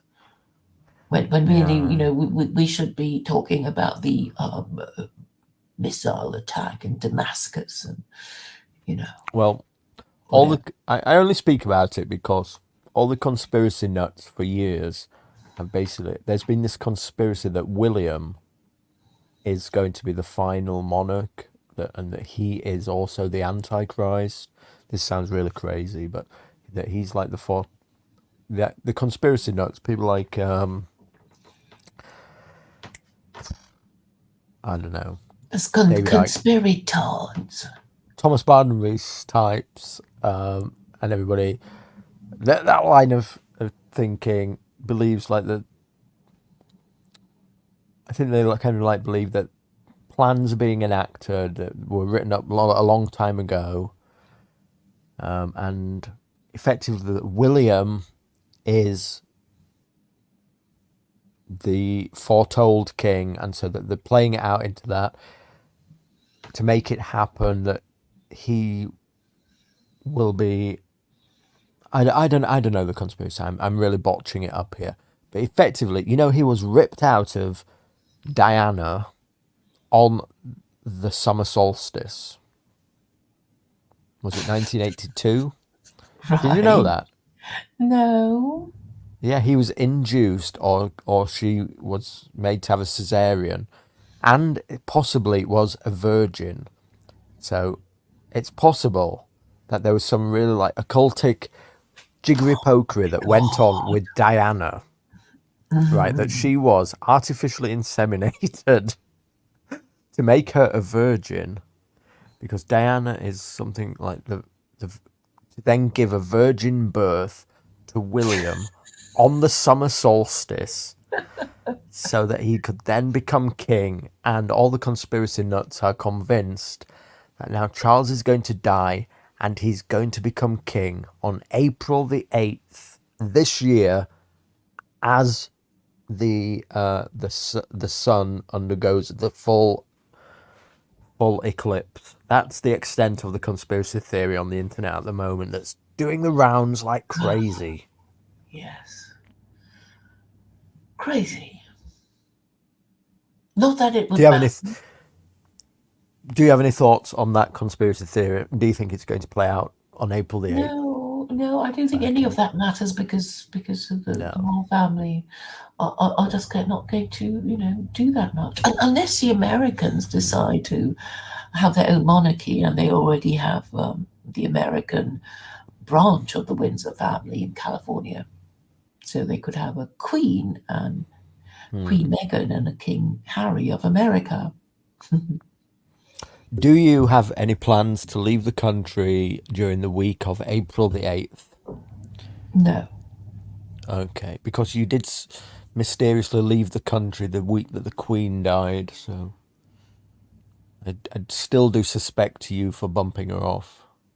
Oh, right. Well, I was actually in Malaysia at the time. Yeah, So, I think not you guilty. assassinated the Queen and then had to be debriefed in Shanghai. That's my suspicion to this day. Okay. All right, Claire, we'll get out of here. Thanks for coming. Thank you for having me. Goodbye, All right, everybody. everyone. Bye. Thanks for listening, everybody. I'll probably get back to streaming again soon, if I can get over the last couple of months. They've been a fucking nightmare. It's good to get them off my chest. And I'll see you soon. Bye.